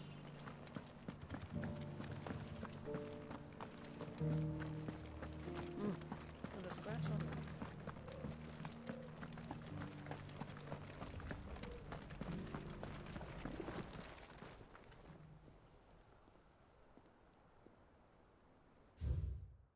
Wandering of the Golden Plains, later ruthless stone. What golden plains might the wanderers have called home, I wonder? Decent quarry's been hard to find since the sky's turned. It has indeed.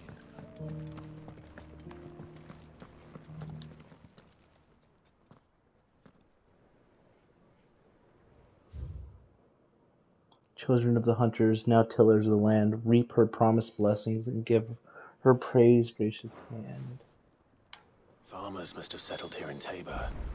I should speak to the old scholar before I forget everything I've read. The engravings were in good repair considering their age. Oh, would that I could have seen them for myself. Come, don't tease me now. What did you learn of this place and its people? Let's start with the engraving to the south, shall we? What did it say?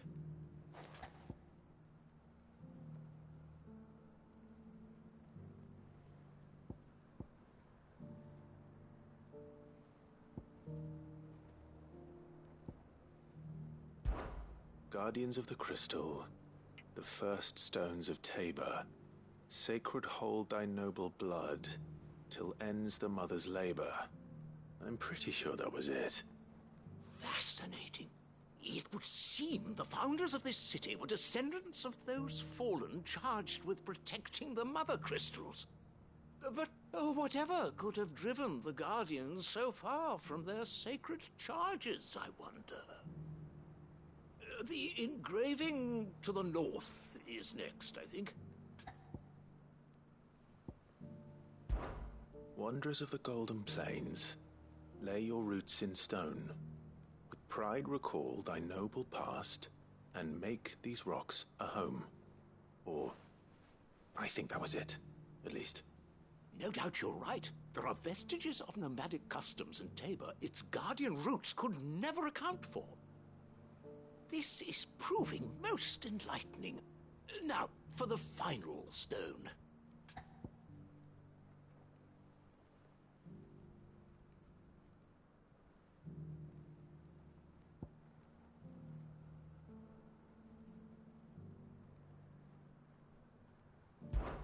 Children of the hunters, now tillers of the land, reap her promised blessing and give praise her gracious hand. That's all three. And so, we add primitive farmers to Tabor's founding peoples, the final piece of the puzzle. 3 engravings, one for each of the 3 peoples to have settled Tabor in ancient times. Guardians of the Mother Crystal, wanderers from across the plains, and last but certainly not least, hunters turned farmers. Little wonder it was so difficult to trace the roots of Tabor's culture. Those roots reach down through 3 distinct traditions. Nonetheless, one cannot help but wonder why this fact is not better known among scholars, given that the stones stand here for all to see. Too many stairs, perhaps. Ha! Too many by far. Here, and thank you.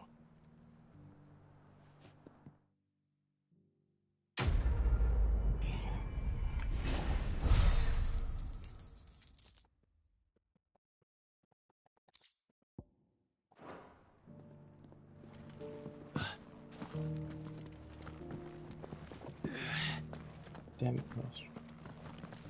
How are those new boots treating you?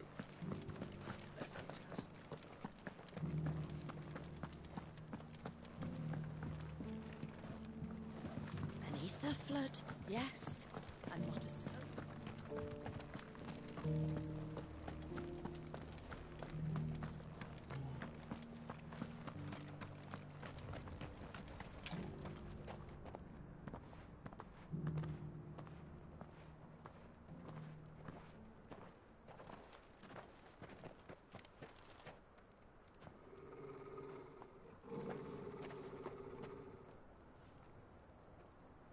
Cyril. How fares the search? Well, Your Grace, my report shall be with you ere long. Ah, yes. Yotei is otherwise engaged, at my behest. And the duty of wardenship? Fulfilled. For as you see, I've been reunited with my first shield.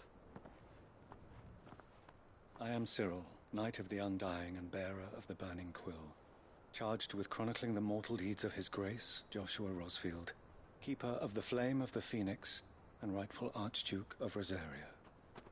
I entrusted Cyril here with overseeing the investigation into Ultima's origins. Findings from his brothers and sisters afield are delivered here to be collated and catalogued. Just how many Undying are there? Not nearly enough, milady. Yet we are glad to give our all in service to the Phoenix.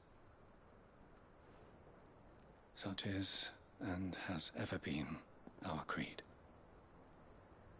I see.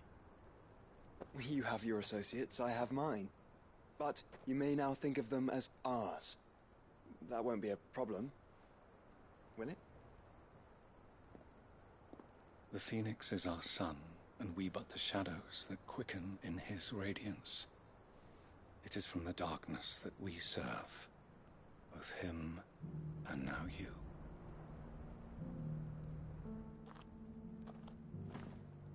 Pray accept this token. It's a phoenix down. As long as you bear it, members of our order will reveal themselves unto you. If there is That's nothing funny. further, It's a phoenix down. You are dismissed. Your Grace.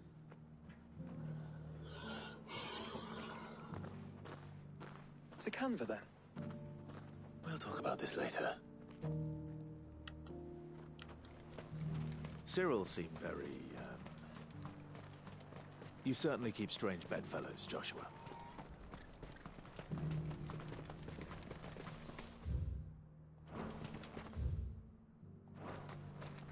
The free city's under siege.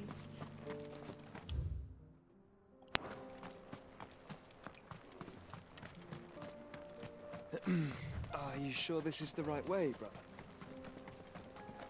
It's not, but I need to do that mission over there and also need to fight whatever's in here. Should be a bandit in here, right?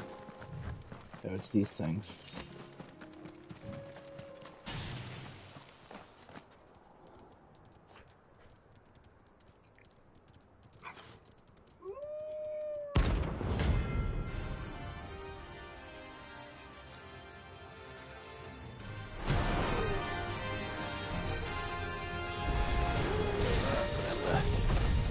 You're on my side, Total.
Shouldn't have messed with the leader of the pack, eh, boy?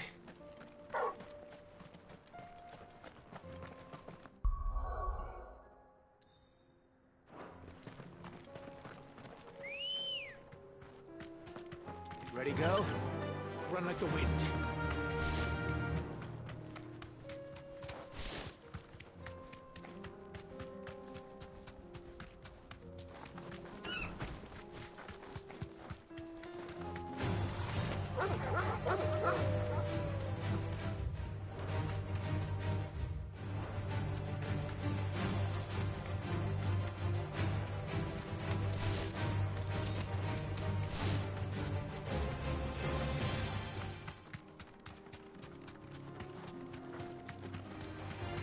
Surrounded.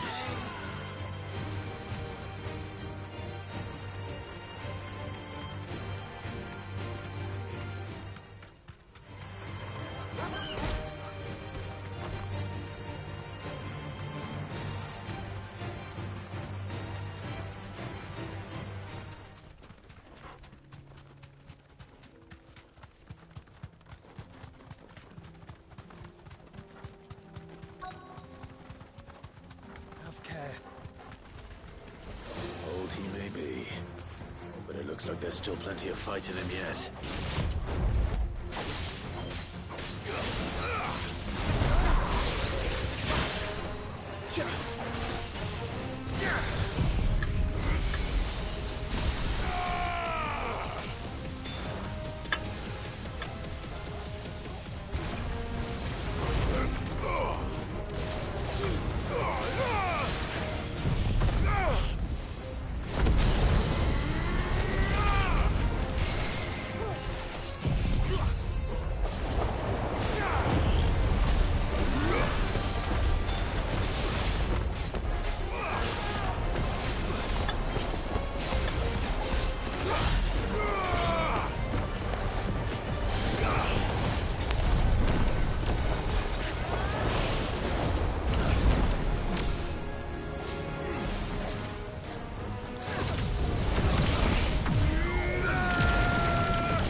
this off my hands, the better.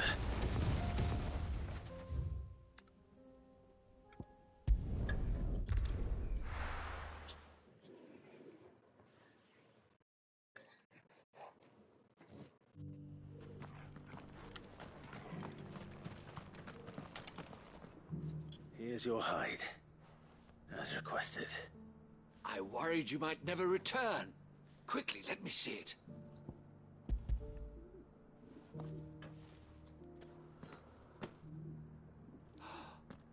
Oh, as supple as a maiden's cheek, yet as adamant as her virtue.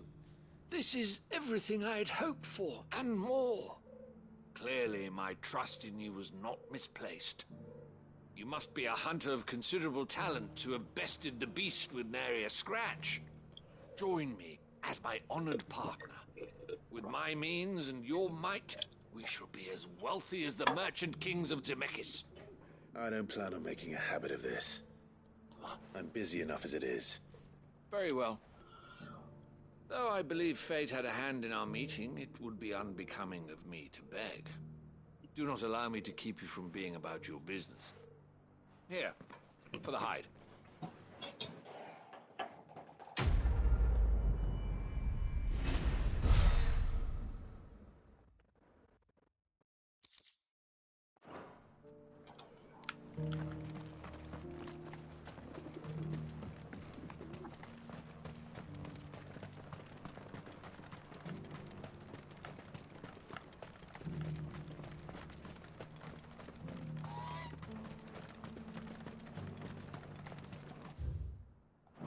Free cities under siege?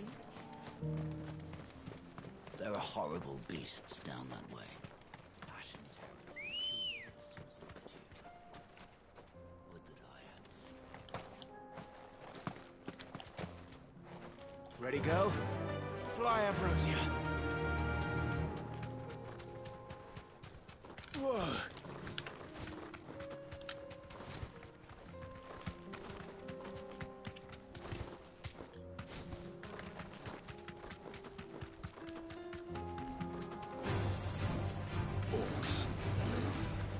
Let us be rid of them.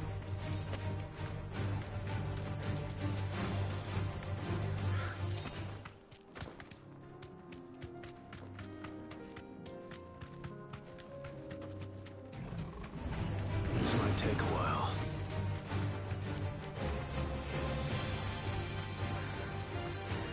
Clive. Smoke. Is the city fallen?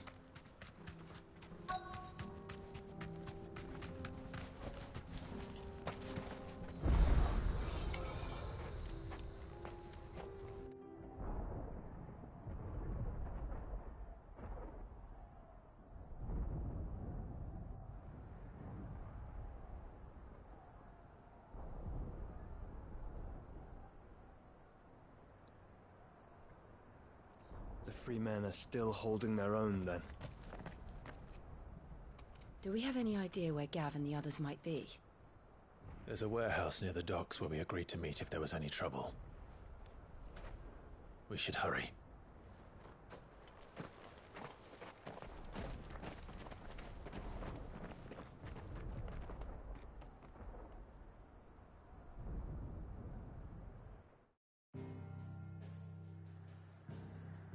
Alright, I'm gonna call it here.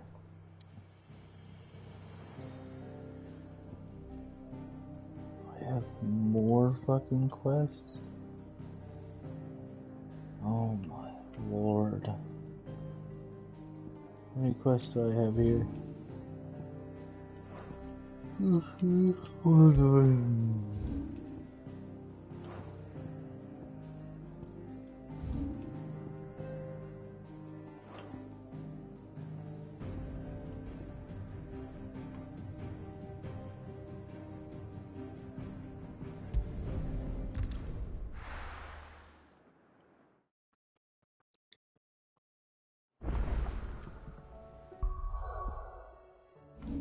Have a good night.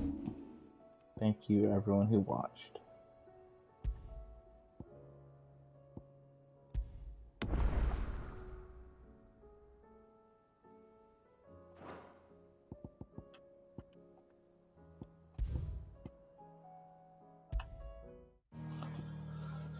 Have a good night, and thank you all.